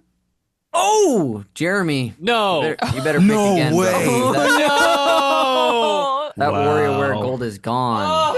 Poetic justice, baby. But now And that nobody means I gets have to it. pick 3 times in a row, and I definitely don't have 3 That's crazy. games to pick. That's Oh hilarious. no! Oh my gosh, that's awful. Actually, this so was the sorry. game I was most excited about. Okay, Luigi's Mansion: Dark of the Moon. I'm gonna pick that. All right. Game rocks. Is it Dark of the Moon? Dark Side of the Moon? It's Dark, that's the I Transformers thought it was just Dark crossover. Moon. Yeah. Dark Moon. You're right. Dark Moon. Yeah. Luigi's Mansion: Dark Moon. Has anyone played this? Everyone played this? Yeah. I played the Switch remake, Yes. which Yes. I was, or like the HD version, which I was not expecting to like at all, and I loved it. I could like not put it down. Yeah, it's so Very great. I think it's a really good game. That being said, I would say it's probably my least favorite Luigi's Mansion game personally, but it is still that's like a high bar. Like I think 3 is through the roof. And That's like which of the Charlie's Angels do you like least? the least. It's still a great one. Yeah, my wife was watching Charlie's Angels today. Connor, thanks for bringing that up. Which one's Which her one was your favorite? least favorite? Huh? Yeah, her favorite and your least favorite. Both of our favorites are Lucy Liu because we're going by the movie. Least favorite, Crispin Glover. Oh, Not doesn't he Tom just Green, huh? Yeah, Yeah, the two man. famously the two other Charlie's Angels. Okay, and then I guess You're my back up, brother. my what's that? And then you are back up, brother. I'm back up. I know. Crud. Okay. Heck, it's a Nintendo console. I guess I'll pick New Super Mario Brothers 2. Oh, A perfectly respectable choice. Yeah. Yeah. There's nothing wrong with this game. It's a game. There's nothing wrong with it. I finally started playing this game this week for the first time ever, And? I really like it. Yeah, exactly, dude. It's like it's right in the middle of Mario games, I think. There's nothing egregious about it. It's certainly no 3D Mario Land, for better or worse, right, guys? Okay.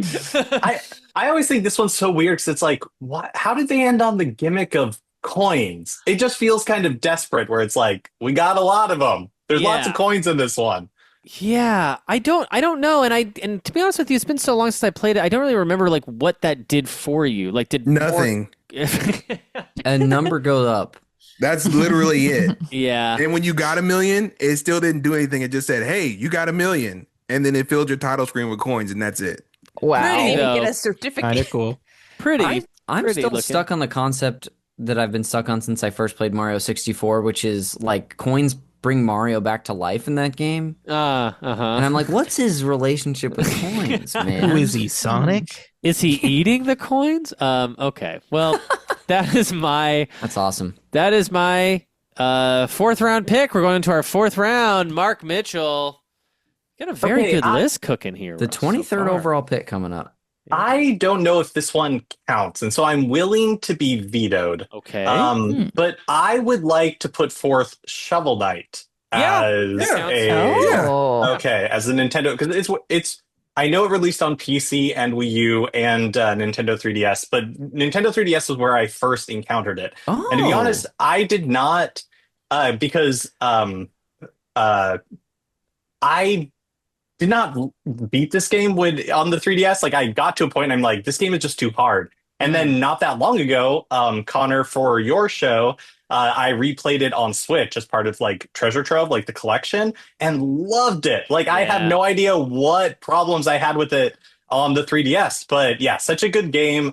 So good, in fact, that like one of the rare like indie game amiibos, they're like, yes, Shovel Knight deserves an amiibo. It's feels like or has a lot of the trappings of a like Nintendo Entertainment System game, but is so Mega Man. But it's so like modern and just like fun to play. Yeah, I'm really looking forward to Mina the Hollower, the next like new game from that company. Ooh. If it ever comes out. If it ever comes out. But yeah, Shovel Knight.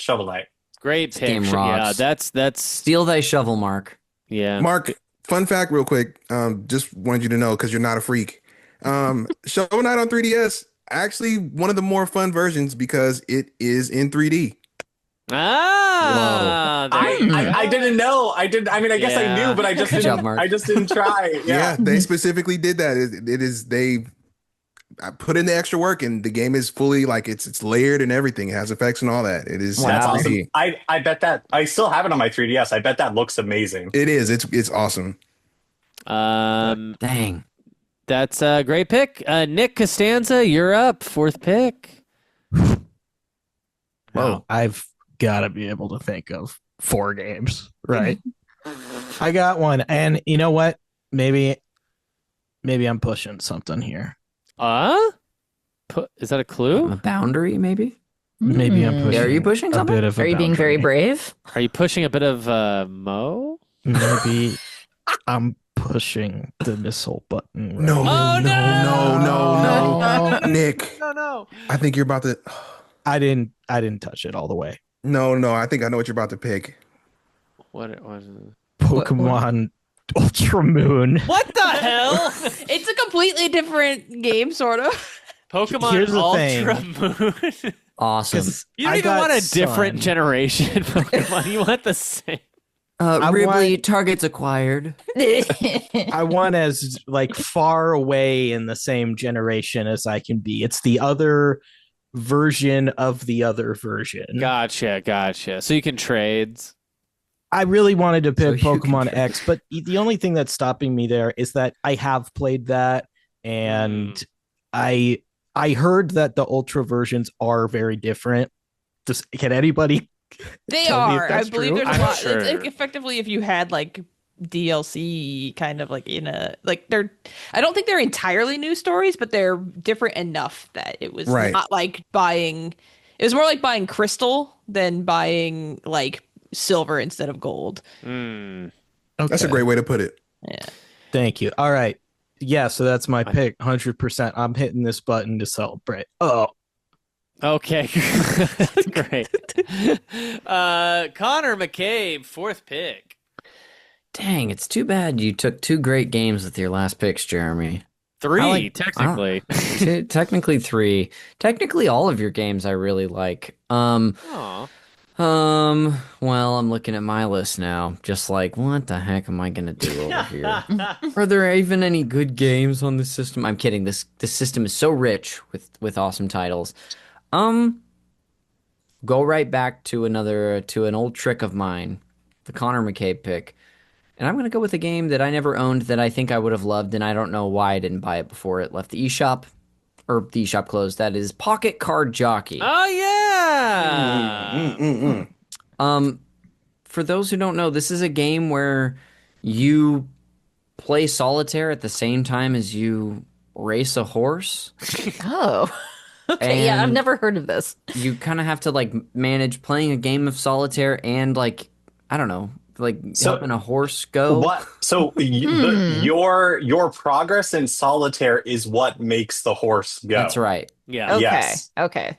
It's a Game Freak game. It's a Game Freak game, which is pretty cool, and it's available on Switch now. You can buy this. Yes. Oh. Yeah, and it's really good. It escaped containment of the Nintendo 3DS shop. But great pick, Connor. Thank you. Pocket Card Jockey. Kristen, you're up. Fourth pick. All right. I haven't played this game, but it still brought me a lot of joy, even though I haven't played it. It's Tomodachi Life.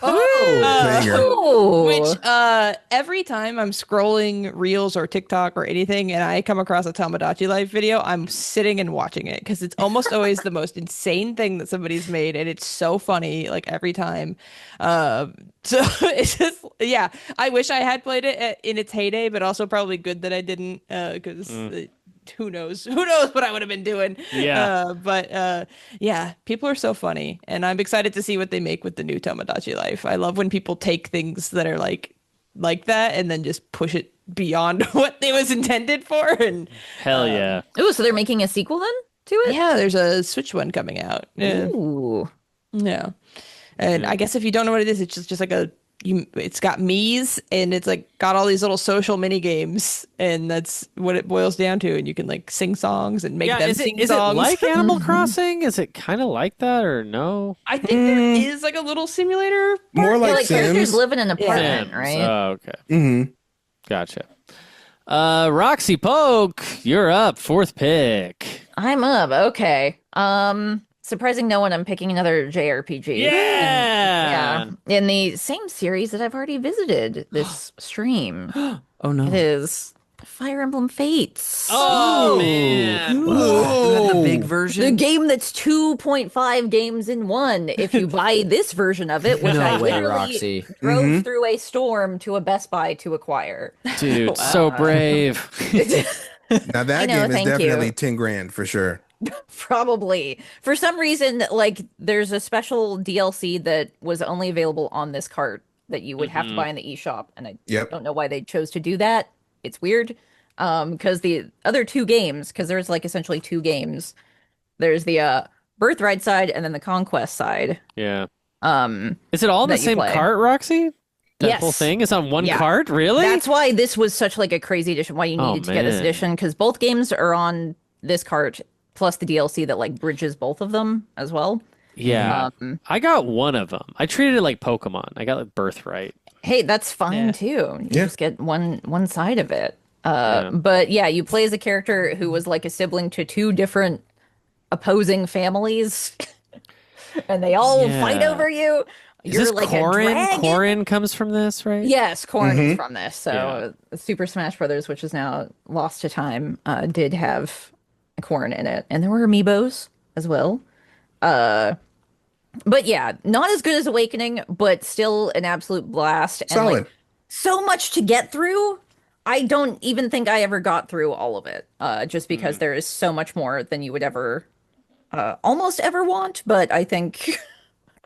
What is the like DLC? What does it do? Does it like make it one game, or it like explains some crackpot lore things and other stuff that I can't remember right now. You have to be very deep in the paint to care about it. I feel like very Kingdom Hearts melody of memory of them. it kind of loses the plot a little bit. It goes a little off the rails. I feel like Awakening is a much more straightforward experience compared to this game. But that's kind of what makes it so fun because they were really trying stuff. Yeah, even more dateable options, I guess. Kind of insane. The amount of people you can date. Wow. Play. Absolutely phenomenal. All the Fire Emblems go to Roxy. Yes. Adrian, you're up with double picks. All righty. The one that I'm going to go for first, that's the one I was freaking out about Nick getting, but he didn't get it, thank goodness. I don't know if anybody here knows this, but it is a gem of a game, and that is Pushmo. Yeah, baby. I love Pushmo. Pushmo is it's an eShop only game. Okay. It is a puzzle game where you play as a small like red dog character, and it's three-dimensional puzzles that you have to like you push and pull blocks out in order to make your path up to the top where the goal is. So I wish there was a way for me to explain it. Like once you play it, you get it. It's right? a lot of like 3D puzzles, kind of. Exactly. Yeah, and this was also made by Intelligent Systems, by the way. Yep. It's like a pretty big deal. Yeah. So you take your character and you'll pull out different levels, and then you'll hop up and then pull another one out and then go back down and push it. It's so good. And there's so fun. hundreds of levels that you can play through. And this was the first in a series. They made 3. It was Pushmo, Crashmo, and Stretchmo, and they all have different gimmicks. And yeah, I adore this game. It's the perfect handheld pick up and put down. I got 5 minutes experience. Yeah. Yeah. Man, you guys have picked so many eShop exclusives I've literally never heard of. This is fascinating. I thought about it, but I like my red dogs big. Okay, very good, Nick. Oh, man. No. I think I was thinking about that joke brought the Ribley. It summoned the Ribley. Sorry, Jeremy told me to be funny. I did. I've been Jeremy. texting Nick on the side. Like, can you be more funny, please? Would you like me to tell you what games that the Ribley has spit on so far? I sure, yeah. Yeah. It spat on Super Smash Bros. 3DS, Attack of the Friday Monsters, and WarioWare Gold so far. Those are 3 absolute classics. But what'll it spit on next? It's using the random number generator, and the number is number 1, Adrian Holmes. Oh no, No, my baby. So my sorry to say it. Pushmo. Pushmo has been eaten or spat on, whatever. More like Spatmo. All right. Okay, good. Better than Okay, the I big love red that. dog. Yeah, Connor. I love that. Nice. I love that. That's good. Adrian, you are up with wow, this is like what I had to do last round. Pick 3 games in a row. Yeah. All right.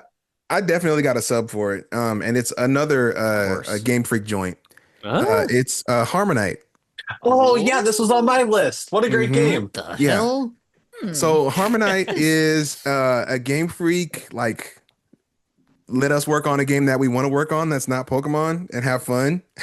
It's a rhythm action game. And you go through each levels as this little angel character, or you know, kind of like Angel, Cupid, whatever. And you fight enemies and traverse the stages to the beat of the music.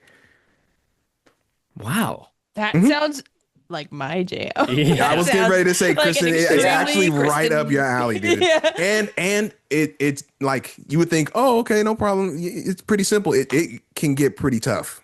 Like, and they grade you too. So, and the music's great. Yes. Yeah, it's a lot of fun. I think it might have been an eShop exclusive. Yeah, I don't know that it. Yeah, I know. I knew Bummer. love, and it was immediately ripped from my hands. Great pick though, Adrian. And start us off with that 5th and final round. The 5th and final one. I'm debating. There's screw a it. there's a Let's game go. I want so bad, and I just feel like you're about to say it. I think I'm not. I think I know hope what not. yours. I think I know what you're thinking, and I'm gonna let you have it because I'm gonna go ahead and finish off with Super Street Fighter 4. Oh, 3D. nice. Yeah, great. What? Okay. This game was like one of the earlier in the life. It's of a the launch 3DS. game. Yes. Oh wow. And I didn't get it right at launch. It took me a little bit to get it, but I remember when it first came out and I played the demo and I was like, oh my God, how is a handheld doing this? And the thing about Street Fighter 4 on 3DS was in order for them to like show off the 3D effect, they kind of took the standard layout where it would be player 1 over here, player 2 over here, and they turned the camera a little bit to where you both at sort of an angle. So that way, like when you're looking at your opponent, they're, further away in that 3D space. Or if you hit a projectile right, it comes at you and then the effects fly towards you. It's freaking awesome. Much harder to play because of the change in perspective because everybody's used to it. But it was such an off the wall, weirdo, quirky idea for it that I really respect Capcom for committing to that bit. You can still play it regular way. But why would I do that when I bought it for the 3D? Right, yeah. It's like similar thing. Well, I won't say it because there's another game. But great pick. Roxy, your fifth and final pick. Ooh, are there any Fire Emblems left? Let me think. So my fifth and final one is kind of one that I didn't play on this system, but because it exists on this system, it's important. If that makes sense. Huh, yeah. It's Xenoblade Chronicles, the first one. I was like hugely obsessed with Xenosaga on PS2 as a kid and thought that those games and like those creators were just done forever after that. But Xenoblade Chronicles on the 3DS was them actually coming back and since have had multiple other crazy, insane games. You want to talk about like weirdo Kingdom Hearts level stories. These games are kind of close to that. They're kind of insane, even though each installment is sort of its own thing. This was like amazing they got this on the 3DS. Yes, It was crazy. It's one of the like few new 3DS exclusives. Like I cannot play this because I do not have a new 3DS. Right. Yeah. It's on, there's like a Wii U version as well, and now there's like a Switch version. So like that's the version that I actually still have a physical copy of. And there's a Wii version that originally came out on the Wii. So... Oh, I thought it was Wii U. Yep. Okay. Yeah, you should check out the Wii version because that's also crazy. Wow. Great final pick. Kristin, your fifth and final pick. Okay. Remind me again, where are we bringing these? Well, our escape pods kind of shoot off in zigzaggy random order, so some of us will land on like a different planet. Some of us, pretty much different planets. We never land on a missile. Might land on a missile. Might land on a missile. Well, this one better live not. on a missile. Well, everyone will be devastated if this one lands on a missile because I'm gonna pick I Love My Cats. What? Because I don't know. Every time I go to any retro game store, there's a bunch of these I Love My games. And there's like, I love my baby, I love my dog, I love my horse, I love my whatever. And there's also I love my cats. And I feel like it's the most important that we carry on the legacy of cats to whatever civilization these end up with. I think they're just kind of like Nintendogs-esque games, but made by like some company that's not Nintendo. Wait, you picked a game called I Love My Cats? Yeah. Yeah. Just making sure. Yeah. No, just professing. Yeah, there's also in the series, I love my little boy, I love my little girl, I love my pets, I love my pony. So you really have a lot of choices. Wow. Whatever you love most. I've seen the I Love My Pets at stores before. I've never seen I like Love buying My a couple Little of those Boy. titles as a trap. Yeah. Yeah. So I just feel like with their prevalence, if you go to any 3DS section at any store, you're gonna see those. We got to represent. We got to make sure we're bringing the best. I love the best. that. Yeah, from all ends of every spectrum. And I don't think I've ever picked a purely shitpost pick in any of my journeys before. So amazing. It's crazy you say that. I think my sister had I Love My Cats or I Love Cats. I feel like I saw that because she was really big into Nintendogs. She's 5 years younger than me, so she was playing games like that. I like to think she did. Yeah. See, it's important to someone. Yeah, Nintendo's so huge. I remember my sister loved Nintendo's. I don't know if she ever played this, though. Connor, you got a fifth and final in there? I do. Gonna go with the Connor McCabe pick for this one. Okay. It's fitting. It's fitting the final one would be that. So, Jeremy, I always bring these buckets on these trips where I'm like, I'm filling buckets. You know? Sure. So would you like to hear the names of my categories for the list I made Please. For this? Yeah. So from top to bottom, the top goes iconic and unique 3DS titles. Okay. Next category is all-time favorites. These are games I've played on the system that I think are like absolutely S tier. Okay. Another category called I had a freaking great time with these. Games I played that I had a freaking great time with. Sure. Another category called These Are Probably My Shit. Games that I think I'll like, but I haven't actually played. The next category is Not Sure, but Could Be My Shit. And then the last category is Incredible Ports, but Do I Need to Play Again? Wow. And I love that you put a little stank on that at the end. Thank you. I'm going to take a game from the category These Are Probably My Shit to fill a bucket of RPG that I just don't have anything really like that on here. Okay, here we go. I'm going to go with Mario and Luigi Dream Team. Very Oh, sorry, I meant to say Sleeper Dream hit. Team. I meant to say Bowser's Inside Story. My bad. Oh, okay. It's a game I have. Sorry, Oh, guys. A real Moonlight La La Land situation. Yeah, wow. God. I was already accepting the award when you What's his name did that? Warren Beatty. I'm Warren Beatty. Yeah, you're Warren Beattying. I get that a lot, guys. You're Warren Beattying it. I even had a great pun and everything. Sleeper hit. This game is cool. I played the first. I think I played the first 3 hours of this game. This is an awesome, super fun Mario and Luigi RPG turn-based battle system game where you go inside Bowser. Yeah. Is this where it's this game and Bowser's Fury that you combined, right, to become Bowser's Inside Fury? Sorry, I jumped on it. Sorry, man. Very good. Is it like an Osmosis Jones situation? Kind of. Yeah. Okay. Yeah. Wow, how? I guess Dream Team's better, but this is the one I have, and I really love the beginning, so I want to see it throughout here in space. Very cool. Nick Costanza, your fifth and final pick. This is tough for me because, as I mentioned early on, I didn't play all that many 3DS games. So a lot of my safety picks were picked in the first or second round. Sure. On one hand, I have too many Pokemon games. I really considered picking Pokemon Crystal for my eShop purchase. Dude, just you because should have. I never got the chance to fully play it. And in real life, I will one day. I thought vote about with your picking heart, Nick. Yeah, go with your heart, dude. Yeah. with my heart. Yeah, or your fart. Or that.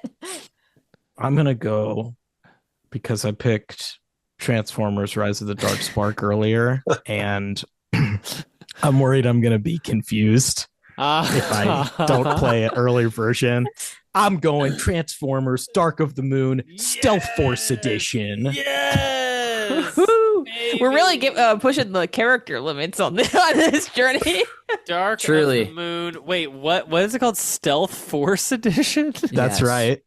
God, the amount of text editing I'm doing on this. Yeah, I think you might have crazy. actually God. beat my. Yeah, that is, I second think, the form longest title. name here.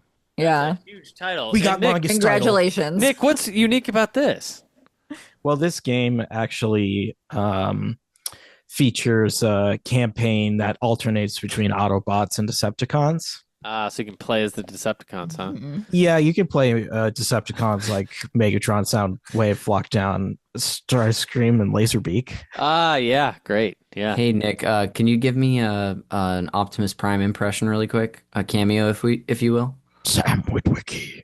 That's fantastic. The Allspark. That's so great. It's not bad. The Dark Spark. It's really not that bad. It's kind of like Batman was Optimus Prime, but I like it. Yeah. Hey, I'll take that. Mark, fifth and final pick. This is it. This is your final one. I don't know what to do. But I think I'm going to do Bye Bye Box Boy. Okay. Which is Solid. I don't think these were ever released physically. So maybe another eShop exclusive. But okay, yeah, I've never heard of this. I think a third party, you know how like Limited Run did it? I think one of those guys did it. Okay. And there's a Switch one of these as well, but it's a little puzzle game from HAL Laboratories, and you play as a cute little box named QB, and it's the way that you do puzzles is that you can like multiply yourself by like 2 or 3. And so you can either do it in like a straight horizontal line or a straight vertical line, or you can make a hook, and then you use that to do like platforming puzzles by reproducing yourself. And they're very cute. They are just like fun little puzzle games that I want to make sure is saved for posterity. So Bye Bye Box Boy, which is the second one, but there's 3 on the 3DS, and they're all good. Incredible. Well, yeah, this is a great pick. I've never played it, but I would love to try it someday. My final pick is going to be a game called Ultimate NES Remix. Wow. This is a game that is basically you just get to play a bunch of Nintendo franchises, NES versions, challenges. So it's like, beat this boss in Mario 1 as fast as you can and stuff like that. And it's just like, it's really great. It's really charming. And there's like that NES World Championship game that came out for the Switch. It's really good too. Yeah. And it's kind of like this, but this is better. It's like a better version of that. I think I played that at Connor's one time. Yeah, we did a couple of like hangs with that. You might be about to play it again soon, Nick. Hey. Be careful. Okay, and with that, let's go back through the list and read off what we had. Adrian Holmes. Oh, the Ribleys killed themselves? Yeah. Well, we never do. The Ribleys are always done by the 4th round. They're always full. They're always full by then. I got one! Okay. Yay! Thank God. Did it. Okay, and we'll start with me actually and go backwards. So I'm going home with The Legend of Zelda: A Link Between Worlds, Pokemon Y, Luigi's Mansion: Dark Moon, New Super Mario Bros. 2, and Ultimate NES Remix with WarioWare Gold off into the digestive tract of a Ribley. I'm going to say, again, like just looking, it's my list, but, I think it's a pretty eclectic list for what, for my taste anyway. Mark Mitchell, what are you going home with?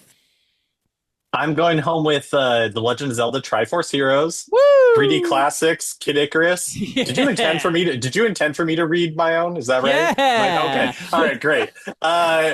Kirby Planet Robobot, Shovel Knight, and Bye Bye Box Boy. Dang, at least two by HAL Laboratory on there.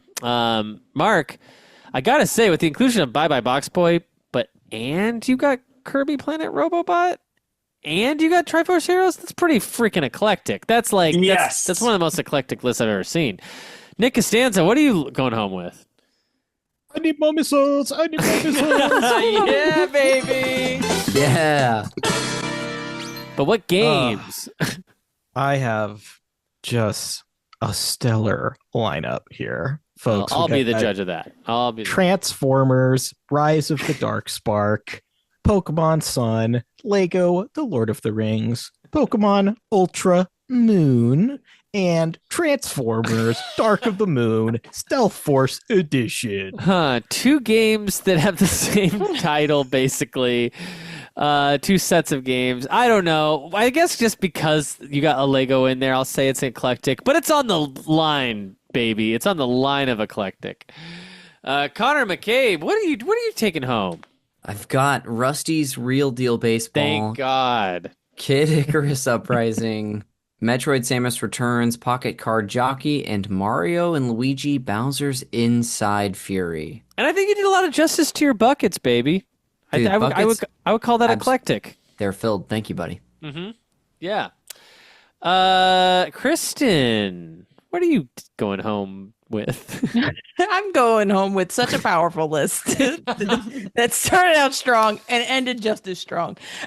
With Animal Crossing New Leaf, Theaterism Final Fantasy Curtain Call, Professor Layton in the Azran Legacy, Apparently, I'm also going home with a speech impediment. Tomodachi Life. Wow. I love my cats. Amazing. I mean, honestly, I look at this list and I think, what is my morning going to become?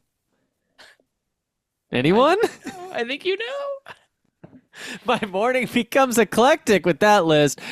I swear.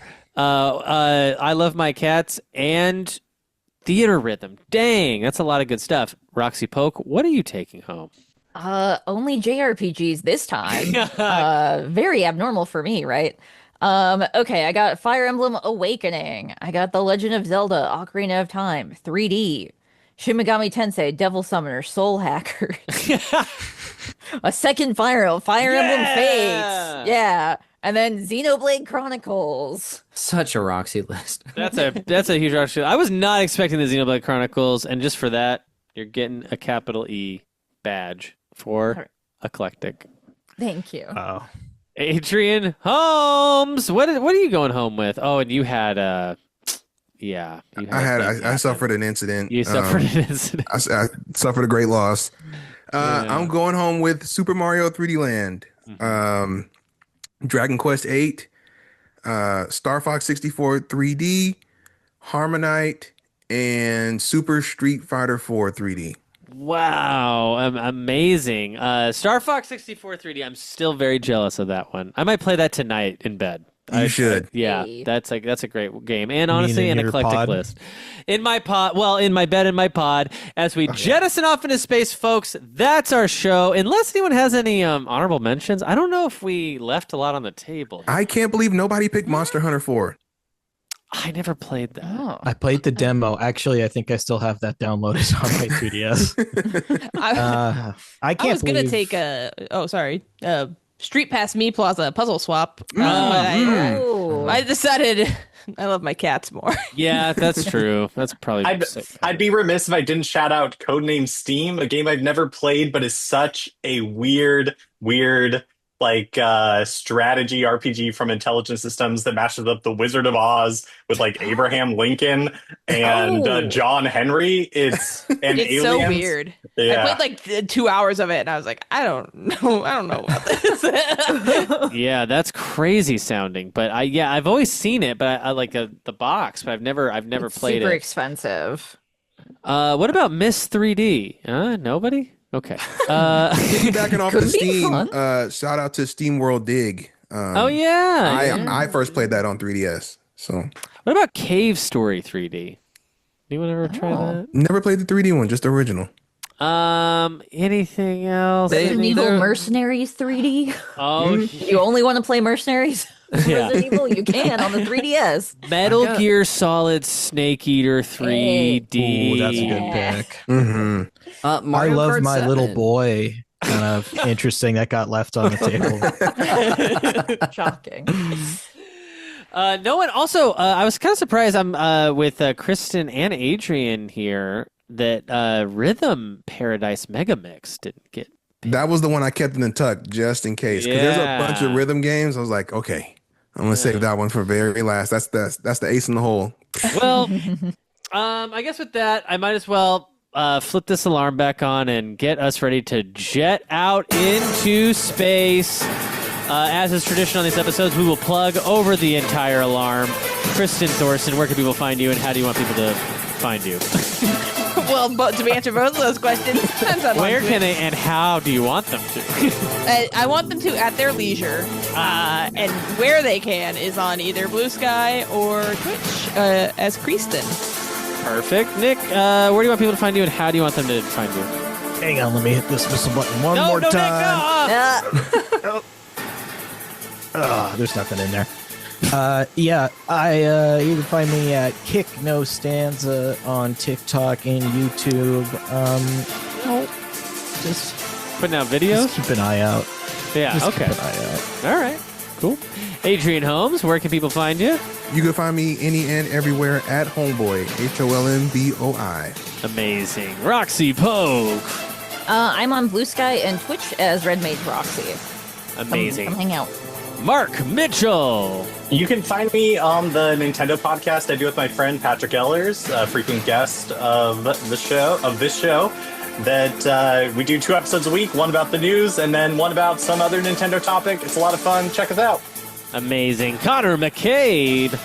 You can check me out on Blue Sky at Connor McCabe, my video game podcast, Call Me By Your Game, wherever you get your shows. And yeah, thanks for listening. If you want to watch the video version of this, check out the YouTube of this frickin' podcast. Oh, yeah. That's good. YouTube.com/SuperNPC Radio? I think it'll be on yours. VGA Comedy It'll be in the Show. Discord.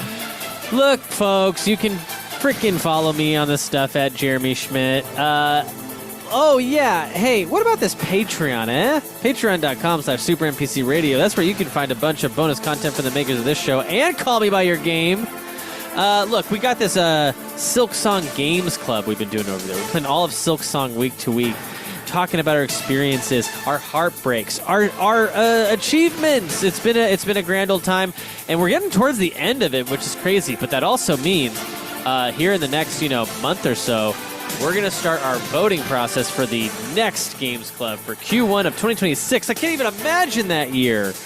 Can you even imagine 2026? It's going to be nuts, folks. Head over to patreon.com/SuperNPC Radio. Check it out.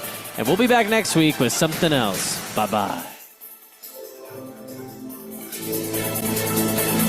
We are off stream. You can say whatever the heck you want. Why do we play 3DS? Because battles can happen anywhere. Because playing in the dark is so awesome. It's scary. Whoa. Because driving your family crazy is crazy fun. Because visiting our friends is just the best. Duh. Why do we play 3DS? Because it's Nintendo. Why do you play? Nintendo 3DS and 2DS bring games, characters, and friends together. Games rated E for everyone.